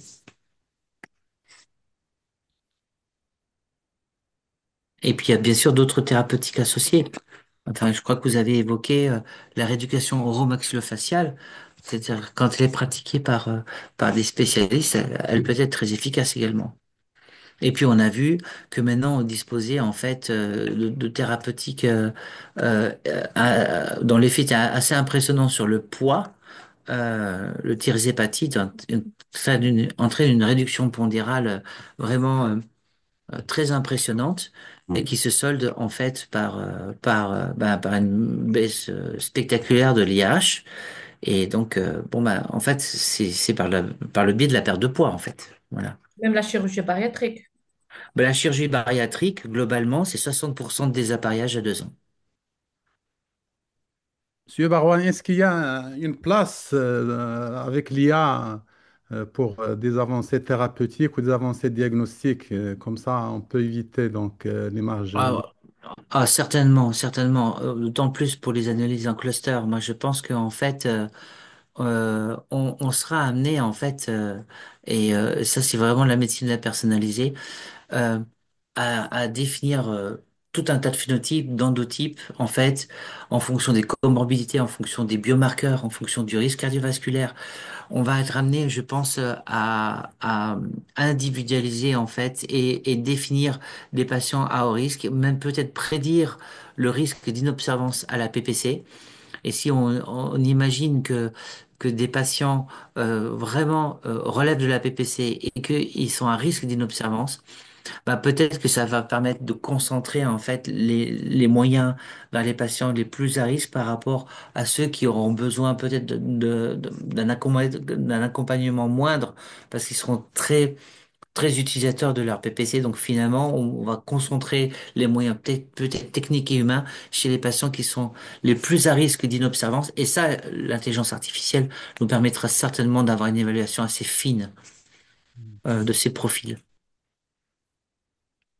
Baron, une autre chose, surtout parce qu'on est dans un webinaire où il y a beaucoup de cardiologues. Donc, je crois que la prise en charge de l'insuffisance cardiaque associée à un SAOS, c'est une entité très particulière et elle nécessite en elle-même un webinaire toute seule parce que c'est est-ce que insuffisance cardiaque avec SAOS, est-ce que insuffisance cardiaque SAOS plus le syndrome d'apnée du sommeil central ou bien mix, donc il y a un mélange c'est une salade.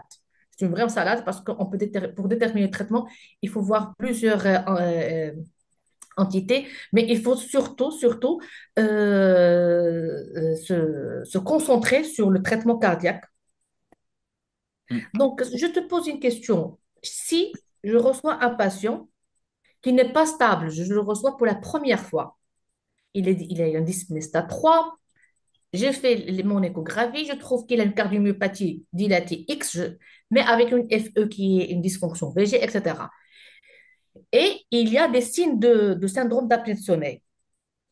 Est-ce que je peux commencer par une exploration ou bien je le traite d'abord et après je fais l'exploration? Alors ça, c'est particulièrement vrai, et ça, c'est une remarque très pertinente. C'est particulièrement vrai particulièrement vrai dans le sas central. En fait, il faut commencer d'abord par traiter le patient, optimiser son traitement cardiologique, maximiser la prise en charge médicamenteuse, électrique, s'il y a une synchronisation, la rééducation, et réévaluer le patient à distance de la décompensation quand la posologie diurétique est stable, et ensuite s'intéresser aux patients bah, qui ont peut-être une plainte de sommeil, s'intéresser à des patients continuent à décompenser malgré une prise en charge optimale sur le plan cardiologique. Et donc, on n'enregistre pas dans les patients quand ils sont en phase de décompensation. Ils vont faire beaucoup d'apnée centrale et il se trouve que ces apnées centrales vont régresser avec l'efficacité du traitement cardiologique. Alors après, s'ils sont purement obstructifs, la PPC garde tout son intérêt chez les patients qui sont symptomatiques. La seule chose, c'est que les patients en insuffisance cardiaque ont une particularité, c'est qu'il y a une variabilité de l'IH d'une nuit à l'autre. Et en fait, on a une étude qui montrait sur une quinzaine d'incidents cardiaques que plus de la moitié d'entre eux, qui avaient été enregistrés 3 jours consécutifs, modifiaient en fait, comment dire, leur profil obstructif au central d'une nuit à l'autre. Leur pattern respiratoire n'était pas le même une fois sur deux, d'une nuit sur l'autre. Un coup, ils étaient un peu plus obstructifs, un coup, ils étaient un peu plus central. Et on voit souvent, en fait, des SAS combinés chez ces patients-là. Ce qui complexifie un peu la prise en charge. Et sinon, merci, en fait, d'évoquer le sujet, puisque, en fait, ça me permet juste de rappeler que Mohamed m'avait fait l'amitié de m'inviter à Tanger, justement pour animer un atelier qui était consacré à l'apnée du sommeil et l'insuffisance cardiaque. Il y a une autre question par moi. Est-ce que les femmes apnéiques ont un risque cardiovasculaire majoré comparativement aux hommes? Alors, en fait, c'est une bonne question, mais en fait, on s'aperçoit que le profil évolutif en fait des patientes est un peu comme celui en fait de la maladie coronaire. En fait, c'est que donc la plupart du temps dans la population féminine, il y a un facteur hormonal protecteur. Par contre, on voit en fait qu'à partir de la ménopause, il y a la perte de ce facteur hormonal protecteur et il y a une très franche augmentation en fait de l'incidence en fait de la maladie apnéique et des événements cardiovasculaires après la ménopause. Bon, bien sûr, à moduler en fonction des autres facteurs. Donc en fait, dans une population, on va dire adulte d'âge moyen, on trouvera quand même beaucoup plus d'apnée du sommeil chez l'homme que chez la femme. Et leur thèse avancée mandibulaire, a priori, fonctionne mieux chez la femme. La femme. Bon, Oui. heureusement pour elle. Oui. Oui. D'autres petites questions concernant la non-tolérance à l'appareillage. Est-ce qu'il faut faire autre chose ou proposer une autre technique? Et puis deuxième petite question. Donc, quand on a une bronchopathie sévère, sans apnée, est-ce que ça augmente le risque d'hypertension artérielle? Alors la réponse est oui. Et quand vous enregistrez un patient qui a une bronchopathie très sévère, il faut qu'il y ait une prise en charge ORL dès ce stade-là, parce qu'on sait que c'est des futurs apnéiques en puissance. Ces patients-là, il faut les suivre, il faut les envoyer à l'ORL. Et s'ils prennent du poids, je peux vous assurer qu'ils vont développer une forme modérée puis sévère d'apnée du sommeil. Donc un patient qui est diagnostiqué bronchopathe sévère, il faut absolument le prendre en charge et le surveiller. Et dans ce contexte particulier, exactement, quand un médecin s'interroge, est-ce que s'il y a un BMI élevé avec du trouble respiratoire, est-ce qu'il est suffisant de tester l'appareillage sans passer par des tests de polysomnographie? Disons que c'est une attitude, on va dire, un peu pratico-pratique et pragmatique si on n'a pas d'examen disponible. Mais en pratique, il faut passer par une évaluation polygraphique ou polysomnographique avant d'indiquer un traitement. Ceci dit, vous avez raison.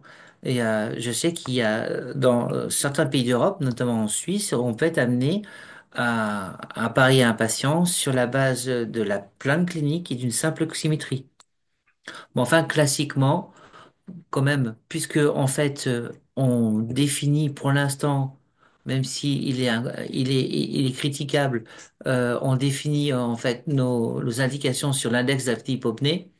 Et pour définir un index d'apnée-hypopnée, il faut faire une polygraphie, hein. Il faut mesurer la respiration du patient. Et ensuite, pour répondre aux alternatives thérapeutiques possibles, c'est-à-dire que un patient qui ne tolère pas la PPC, bah, l'activité physique, le faire perdre du poids, comment dire, éliminer l'alcool, les médicaments favorisants, la rééducation oro-maxillofaciale, l'orthèse avancée mandibulaire, la chirurgie d'avancée maxillomandibulaire chez les sujets les plus jeunes, donc une chirurgie orthodontique. Et puis enfin, la stimulation du 12 sont autant d'alternatives thérapeutiques qu'on peut évoquer ben, en fonction de, en fait, des praticiens qui sont autour de vous et qui pratiquent ces, ces, euh, ces opérations, euh, oui, qui pratiquent ces opérations.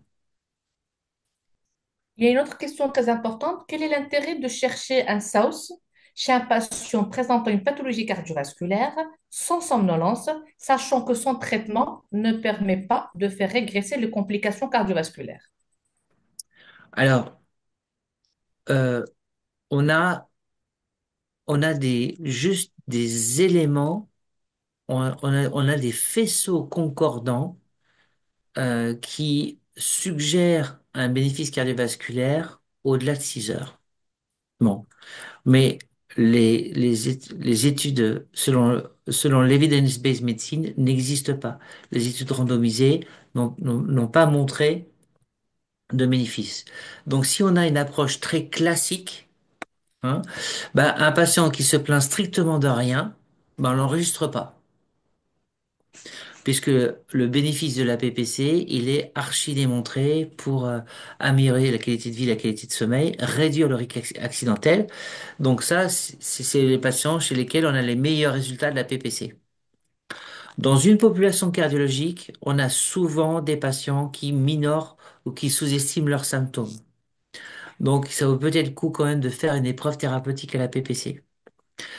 Et finalement, moi, dans mon expérience, des patients qui ont un index d'apnée-hypopnée à 50 ou à 60 apnées par heure, qui ont énormément de désaturation, en cherchant un peu quand même, on finit par trouver quelques symptômes. Mais posez-vous la question, si vous enregistrez un patient qui a une pathologie cardiovasculaire, qui a peu de symptômes, et que vous voulez rechercher en fait la maladie apnéique, posez-vous la question, pourquoi je l'enregistre? Et si je dois lui mettre une BPC, pour quel bénéfice? Si vous ne savez pas pourquoi vous l'enregistrez, si vous ne savez pas quel est le bénéfice dont que le patient pourrait tirer de la BPC, ben ne l'enregistrez pas. Barouin, il ne va pas éviter les complications cardiovasculaires parce qu'ils sont là. Mais si je ne l'appareille pas, supposons que quelqu'un qui a un IH très élevé, il a que de l'obstructif. C'est-à-dire que IH élevé, c'est sûr qu'il va faire des saturations, une hypoxie très importante le soir. Moi, mon patient est stable sur le plan cardiaque. Ceci ne va pas le déstabiliser, donc c'est mieux Bien sûr que si. de l'appareiller. Bah si, Donc parce pourquoi que ne chercher pas? l'expérience montre que en fait la charge hypoxique est associée à l'incidence d'événements cardiovasculaires. La difficulté, en fait, c'est que si on veut réduire, si l'objectif c'est de réduire le risque cardiovasculaire, il faut d'abord convaincre le patient d'utiliser une machine dont il va voir plus les inconvénients si réellement il a peu de symptômes et qu'il va falloir qu'il l'utilise au moins 6 heures dans la nuit pour espérer avoir un impact cardiovasculaire. Donc c'est quand même pas évident. Mais de toute façon, le patient dont vous parlez qui a ce profil-là, mais moi je vais me battre et je proposerai toujours une épreuve thérapeutique à la PPC. Mhm. Donc, tout simplement pour dire au cardiologue, c'est que ce cardiaque, il peut avoir, par exemple, une simple fatigue au cours de la journée à à sa pathologie cardiaque, Et là, alors il qu'il est n'est pas stable asymptomatique. pour lui, ou bien la dépression, l'irritabilité. Parfois, il n'a pas de somnolence, il n'a pas l'inverse, l'insomnie, mais il peut avoir une dépression, il peut être trop fatigué alors qu'il est sous tous les traitements. Il est correct, il est stable sur le plan cardiaque. Vous êtes conscient qu'il est stable, mais cette fatigue, donc devant cette fatigue ou bien devant cette irritabilité, donc il faut chercher le syndrome d'appel sommeil, je crois. Mais absolument. Et d'ailleurs, c'est d'ailleurs, on on va d'abord chercher l'apnée du sommeil chez des patients qui viennent vous voir en cardiologie parce que ils ont un suivi, ils viennent vous voir pour un suivi ou pour un problème quelconque. Et on va commencer par dépister la pathologie chez des patients qui ont des plaintes. C'est pour ça que des questions simples, quand vous voyez votre patient en consultation, comment dormez-vous? Est-ce que vous ronflez? Comment vous sentez-vous le matin au réveil? Est-ce que votre sommeil est réparateur? eh ben, vous aurez souvent l'occasion d'enregistrer des patients. Donc, on va commencer par rechercher cette pathologie chez des patients qui ont peut-être une pathologie cardiaque stable, mais qui ont des symptômes. Mais parfois, ces symptômes, il faut aller les chercher, il faut aller les débusquer. Je vous Ouais. donne un exemple. Docteur, le matin, quand je me réveille, je suis un peu dans le brouillard. Il me faut 5 minutes ou 10 minutes, je prends ma douche et en fait, je prends un café et ça va mieux. En fait, le brouillard, c'est un équivalent à minima d'une céphalée. On peut pas dire que votre patient est totalement symptomatique. Votre patient vous dit, moi, dans la journée, je vais très bien. Il court dans tous les sens. Eh Ouais. ben oui, mais quand vous vous arrêtez, quand vous vous mettez devant votre écran, qu'est-ce qui se passe? Ah ben je m'endors. Donc en fait, je pense qu'il faut savoir un peu lire entre les lignes. La population cardiologique, en fait, c'est une population un peu particulière parce qu'ils sont plus fatigués que somnolents. Et faut parfois aller pousser un peu l'interrogatoire pour aller chercher les symptômes. Et encore une fois, ça vaut le coup de faire une épreuve thérapeutique chez les patients les plus jeunes, les plus sévères, les plus hypoxiques. Vraiment, il y a une liste des questions. Donc, pour faire vite un tout petit peu, est-ce qu'un SAS peut entraîner un bloc de bronche et des troubles de conduction? Alors, est-ce qu'un SAS peut entraîner un bloc de branche gauche?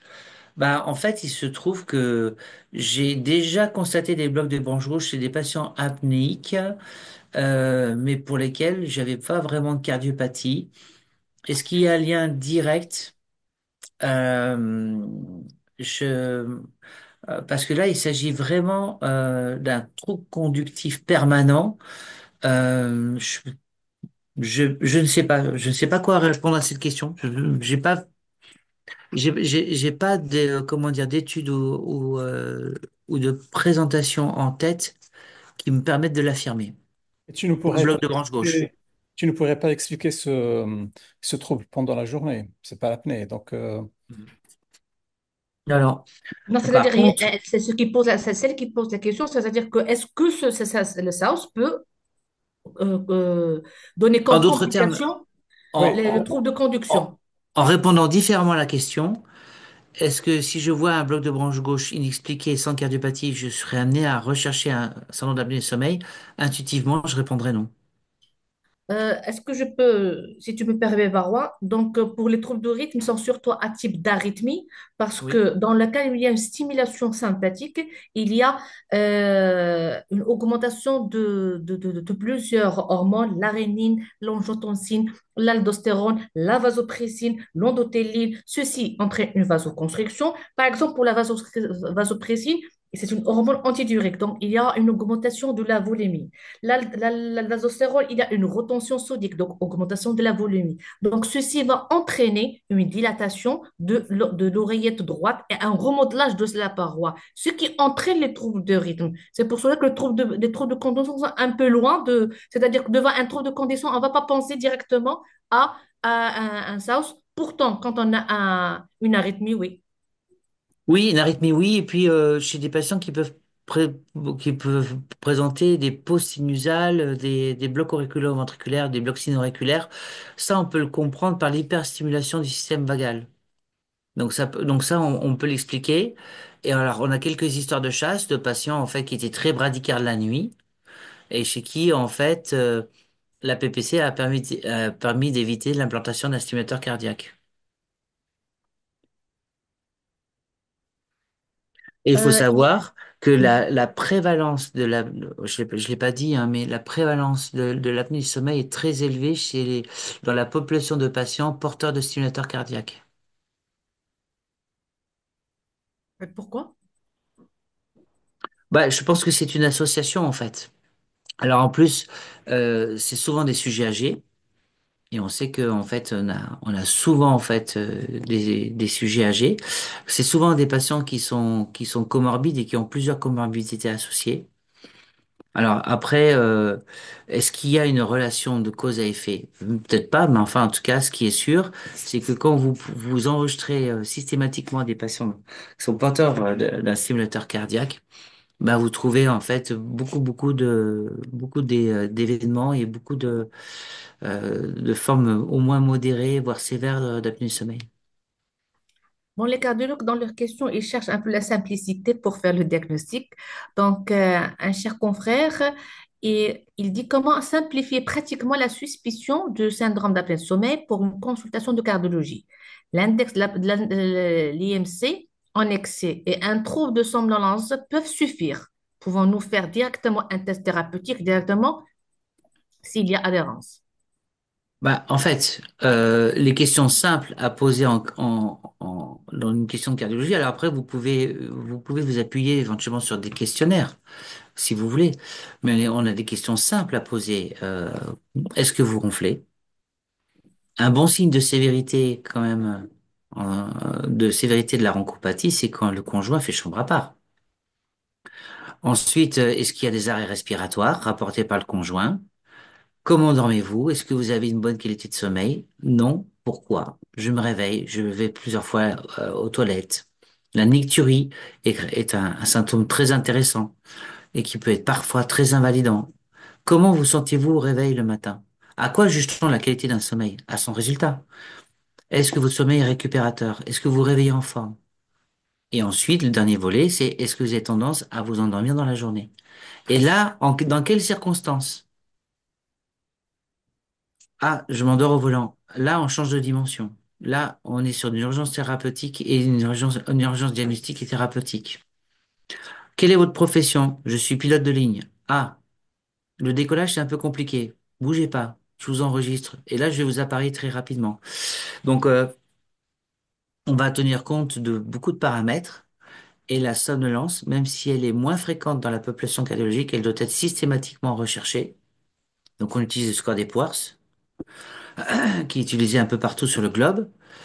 Et alors les poids, c'est souvent bas dans la population cardiologique, mais il faut le faire quand même. Et pour les gens qui reconnaissent la somnolence, il faut déterminer dans quelles circonstances elles surviennent et en particulier si elles surviennent au volant ou pas. Parce qu'on change de dimension. Et quand vous indiquez la PPC, est-ce qu'elle est définitive et est-ce qu'en perdant du poids, est-ce qu'on peut débarrasser ce patient-là de la PPC? Absolument. Et si vous me permettez un terme commercial, on va dire que c'est un peu un argument de vente de la PPC. Dans la mesure où, comme le traitement il est réversible, alors le côté négatif, c'est qu'il va devoir utiliser sa PPC toute la nuit, toutes les nuits, parce que comme ce traitement est réversible, s'il arrête, les apnées vont revenir. Par contre, le côté positif de la réversibilité de ce traitement, c'est qu'il peut être réévalué à tout moment et il faut avoir une bonne raison pour cela.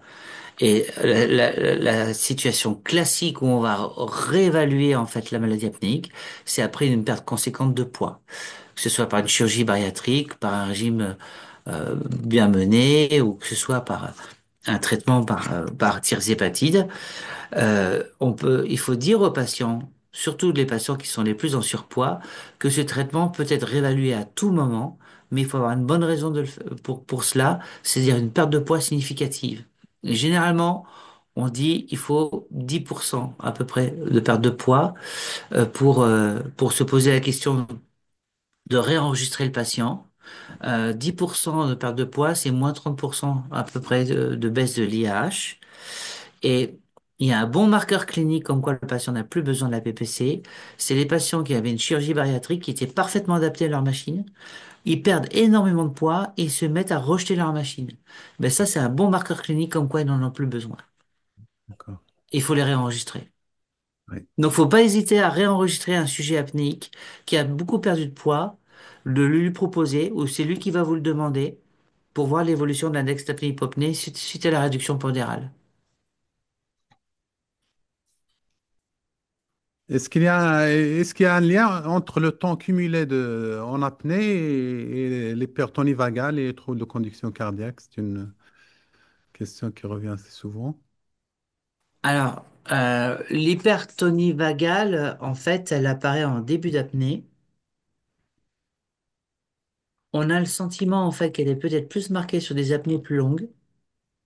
Et paradoxalement, en fait, euh, ce qui serait le plus dangereux, c'est d'avoir une multiplication d'apnées de courte durée plutôt qu'une apnée très longue. D'accord. Alors, ça peut paraître un peu contre-intuitif, euh, mais bon, ce qui est important, en fait, en tout cas pour le risque cardiovasculaire, c'est la quantité de désaturation. Et puis ensuite, en ce qui concerne l'hypertonie vagale, bah, en fait, c'est lié aux événements et la mise en jeu du système vague en début d'apnée. D'accord. Et l'échocardiographie est-il systématique avant l'indication de cette PPC? Alors, je pense que l'échographie cardiaque, elle est importante. Et ça, c'est un message pour nos collègues qui sont non cardiologues. Les jeunes patients apnéiques obstructifs sévères, je pense qu'ils méritent une évaluation cardiovasculaire. Et donc, le cardiologue ben, va rechercher des points d'appel cliniques, va rechercher des anomalies de l'examen clinique, va rechercher des sinescences cardiaques, va rechercher des signes en faveur d'un athérome périphérique ou coronaire. Si on prend l'échographie cardiaque, bah, je pense que c'est intéressant en fait de rechercher une hypertrophie ventriculaire gauche, rechercher des anomalies de remplissage en fait diastolique. Et on sait qu'il y a des dysfonctions diastoliques qui sont favorisées par la PPC avec toutes petites études qui montreraient qu'elle serait peut-être réversible après la mise en place de la PPC. Évaluer le cadre aortique, regardez en fait l'aorte initiale et vous aurez des surprises, vous aurez des aortes initiales dilatées. Euh, Faites une sous-costale pour jeter un petit coup d'œil quand même sur l'aorte abdominale. Donc moi je pense que ça peut être intéressant en fait de faire une échographie cardiaque chez ces patients-là. Et puis peut-être certains aussi poussent jusqu'à la réalisation d'une échographie comment dire des troncs supraortiques pour évaluer l'épaisseur intime média. Et le fait qu'il y ait une augmentation de l'épaisseur intime média, c'est quand même un marqueur de risque infraclinique d'athérosclérose. Et on peut amener à peut-être affiner l'évaluation, éventuellement demander un score calcique ou un coroscanner. Et vous avez tout à fait raison parce que l'échocardiographie relève une importance capitale parce que dans les dysfonctions à fraction d'éjection préservée, donc la première étiologie, c'est qu'il faut absolument chercher un SAS. Mhm. Oui. Alors Et c'est vrai, et ça peut se voir effectivement particulièrement chez les sujets âgés.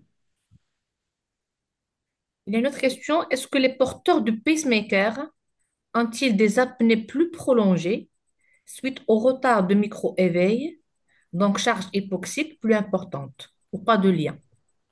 Non, je pense pas qu'il y ait de lien. À un moment, on se posait la question de savoir si le pacemaker diminuait les apnées obstructives. Et c'est le docteur de Garrigue qui avait évoqué cette hypothèse-là.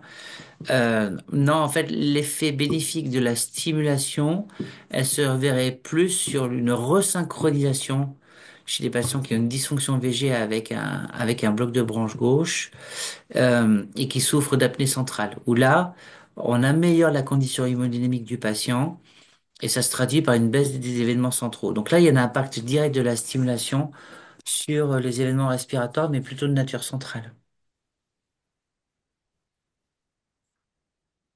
Donc, il y a même des questions sur les biomarqueurs, donc, parce qu'il y a des questions qui se répètent. Donc, est-ce que les nouveaux marqueurs de sévérité restent valables pour les patients insuffisants cardiaques? Oui, et alors c'est particulièrement vrai pour la charge hypoxique. Et en fait, il y a une cohorte de patients insuffisants cardiaques qui souffraient d'apnée du sommeil qui ont été étudiés et suivis en fonction de leur niveau de charge hypoxique. Et il y avait donc une relation entre la quantité d'hypoxie et le risque en fait de dégradation de la fonction cardiaque et surtout de réhospitalisation pour insuffisance cardiaque. Et également sur comment dire comment dire la mortalité.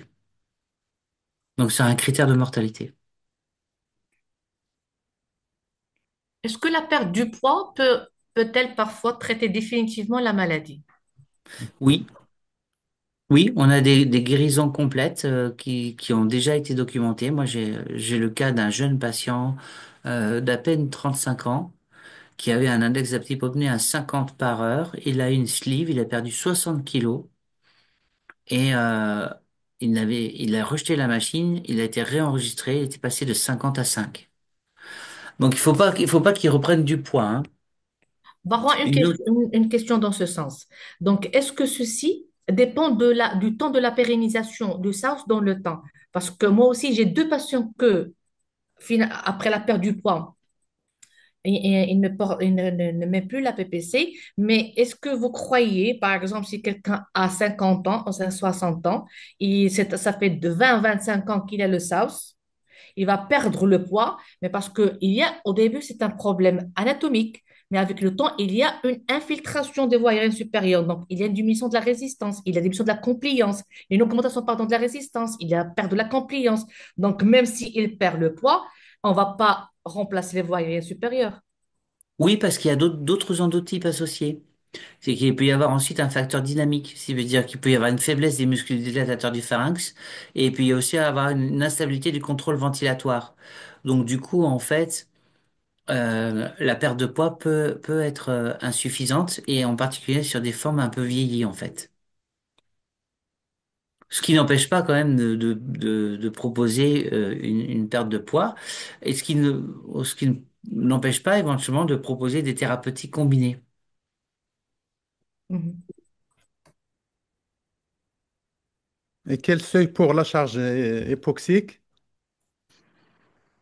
Alors, il y a quelques études qui définissent 70% minutes par heure. Quelques études. D'accord. Mais ça n'a pas encore fait l'objet d'un consensus entre experts. Barouin, si on a une femme obèse avec un IMC à 41, une HTA résistante, mais l'IH à 15, est-ce qu'on l'a pareil? Oui, s'il y avait des symptômes, oui. Et ça fait d'ailleurs même partie des critères de remboursement de la PPC en France, où la Sécurité sociale, en fait, reconnaît la possibilité, enfin, comment dire, rembourse le traitement par PPC en cas d'index d'apnée modéré avec symptômes dans le cas d'une HTA résistante. Et c'est le cas aussi pour la FA multirécidivante, c'est le cas aussi pour les antécédents d'AVC, la maladie coronaire à haut risque et l'insuffisance cardiaque à FEVG préservée ou altérée.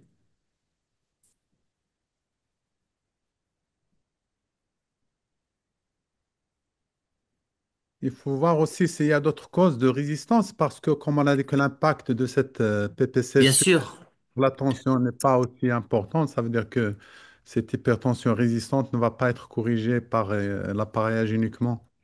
bah en fait c'est ça, dire que l'impact de la pression artérielle, elle peut être considérée comme étant très modeste, mais on nous a appris que nos pères nous ont appris que chaque millimètre de mercure compte et peut diminuer en fait le risque cardiovasculaire, notamment d'AVC de nos patients. Mais c'est vrai que la mise en place, enfin la justification de la PPC uniquement sur une HTA résistante, ça va être compliqué en fait de convaincre un patient qui a absolument aucun symptôme. Et on sait quand même que l'impact sur la pression artérielle est d'autant plus marqué que le sujet est symptomatique, en particulier somnolent, et qu'il est présente des hypoxies sévères associées à la maladie apnéique. Et Je puis, je pense dirais on aujourd'hui, va sortir progressivement de l'index d'apnée-hypopnée, hein, et je pense qu'il faut vraiment se baser sur la symptomatologie du patient, sur le risque cardiovasculaire, et certaines sociétés savantes proposent maintenant d'utiliser l'échelle score vraiment pour l'intégrer à leur réflexion dans la mise en place ou non de la PPC. Il y a une question très importante, mais je crois il lui faut un webinaire. La PPC et grossesse avec antécédent d'éclampsie. Alors, il faut savoir en fait qu'il y a une augmentation très importante de la prévalence de la maladie apnique chez la femme enceinte, en particulier au troisième trimestre. Ça nécessite un diagnostic et une prise en charge précoce, c'est vrai, parce qu'il peut y avoir les complications materno-fétales dont vous avez parlé, et en fait des tableaux de pré-éclampsie. On sait que C'est important en fait comment dire, de le diagnostiquer. Le problème en fait, c'est que on trouve en fait, comment dire, une explication à tous les symptômes en fait. Bah, tu rompes, c'est normal, t'as pris du poids. T'es fatigué, bah, c'est normal parce que t'es enceinte. Donc, du coup, le diagnostic, il se fait souvent, malheureusement, avec retard. Mais vous avez raison, il faut les diagnostiquer le plus tôt possible pour prévenir les complications. Et la particularité, c'est qu'après l'accouchement, généralement, l'index d'apnée souvent s'améliore, voire se normalise.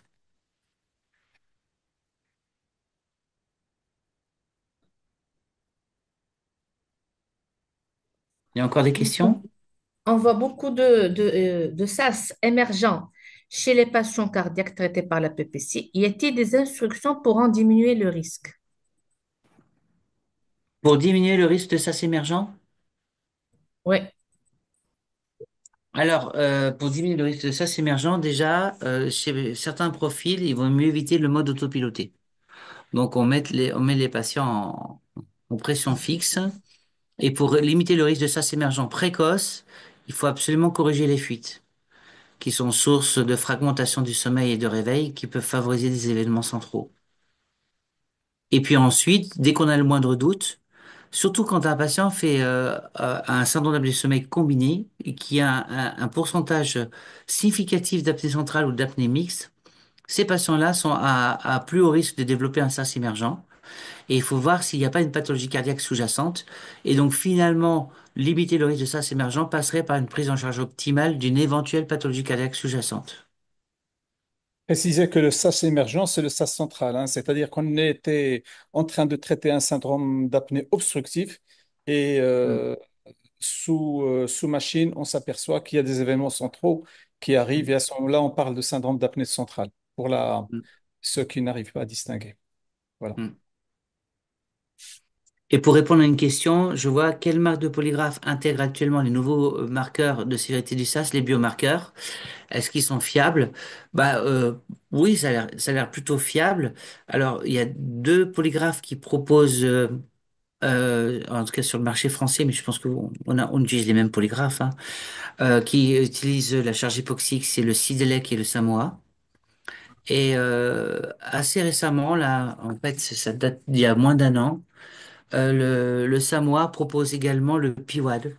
Voilà. Mais le PIWAD, mesuré selon la standardisation enfin, selon la façon dont il a été mesuré dans certaines études cliniques. C'est-à-dire une réduction de plus de 30% de l'amplitude de la plethysmographie lampe de pouls sur 5 cycles, je crois. 5 cycles ou 5 secondes. Donc, le charge hypoxique, oui. Sidelec, Samoa. Et vous rajoutez le PIWAD pour le Samoa. Donc Lowenstein et Sidelec. je prends, je crois, une dernière question. Quel type d'orthèse préférez-vous dans votre pratique clinique? Est-ce que vous passez par une période d'essai, par une thermoformable ou non? Ah, mais ça c'est une super question. Alors, je suis pas un spécialiste de l'orthèse avancée mandibulaire, même si je m'intéresse beaucoup au sujet. Ce que je peux vous dire d'abord, c'est que je suis pas certain que ce soit une bonne idée de passer par, comment dire, une thermo moulable, euh, ce qu'on appelle les ball and bite, c'est-à-dire les orthèses que vous achetez sur Internet. La première le premier élément qui m'embête, c'est que comme vous l'achetez sur Internet, vous oubliez d'aller voir votre dentiste. Et n'oubliez pas que la contre-indication majeure de l'orthèse avancée mandibulaire, ce sont des problèmes d'ordre bucco-dentaire. Donc, avant de mettre en place une orthèse, il faut absolument avoir une évaluation bucco-dentaire. Et ça, quand on achète son orthèse sur Internet, généralement, on chinte l'évaluation bucco-dentaire et ça peut aboutir à certaines catastrophes. Bon. Après, ces fameuses ball and bite, en fait, ben, vous en avez pour votre argent, hein. Euh, c'est, ça doit être de l'ordre de 600 dirhams, j'imagine, au Maroc, à peu près, sur Internet. Je sais pas si vous connaissez les prix, hein. C'est ça, un euro, c'est 10 dirhams, c'est ça, Oui, à peu près? presque. Oui, presque. Bon, c'est Oui. à peu près ça. Oui, donc c'est l'ordre de 500 ou 600 dirhams sur Internet. Donc vous en avez pour votre argent. C'est-à-dire que vous avez en fait une orthèse qui est quand même beaucoup plus volumineuse, moins confortable, moins efficace, dont la longévité est limitée dans le temps. Et la fausse bonne idée, en utilisant une orthèse thermomodulable, ça serait de se dire, ben, je vais sélectionner un futur bon candidat pour une orthèse conventionnelle. Or, le problème, c'est que vous avez des patients qui ne tolèrent pas du tout les fameuses ball and bite, ces orthèses sur Internet, et qui auraient tout à fait toléré une orthèse faite dans les règles de l'art. Donc, si la personne tolère bien une ball and bite, ben, c'est très bien. Mais par contre, vous risquez d'éliminer à tort un patient qui ne tolère pas un dispositif ball and bite et qui aurait très bien pu bien tolérer un dispositif conventionnel. Donc moi, leur test, je suis pas très fan et je pense que pour cette raison-là, j'aurais tendance à ne pas la proposer. Moi, j'ai en tête un patient qui est un super candidat pour l'orthèse avancée mandibulaire. Il a acheté une orthèse sur Internet, il en a été dégoûté et donc du coup, depuis, il est sous PPC. Bah, peut-être qu'il avait eu des une orthèse, on va dire conventionnelle, c'est-à-dire faite sur mesure par un praticien expérimenté avec une orthèse qui sera titrée par un spécialiste de l'appareil vendicateur, ben là, on aurait peut-être pu avoir un meilleur résultat. Eh ben, Barois, merci beaucoup. C'est vrai qu'on peut rester des heures et des heures pour parler de ce sujet. J'espère que les cardiologues ont été un peu sensibilisés parce que ça reste toujours malheureusement les troubles respiratoires du sommeil ou bien le syndrome du sommeil, l'apnée du sommeil reste toujours une pathologie orpheline. Mais je crois avec le temps, avec l'intelligence artificielle, on va progresser. Ce webinaire a eu un grand succès parce qu'il y avait environ 112 ou bien 115 personnes qui ont assisté. Je te remercie beaucoup. À la Merci à prochaine. vous. Je passe ma parole à Dr Nazi et après à Dr Ibrahimi qui va conclure ce webinaire. Monsieur Barouin, vous nous avez fait donc une revue très étendue donc, sur ce syndrome d'apnée du sommeil. Donc, c'est un sujet très passionnant, très instructif.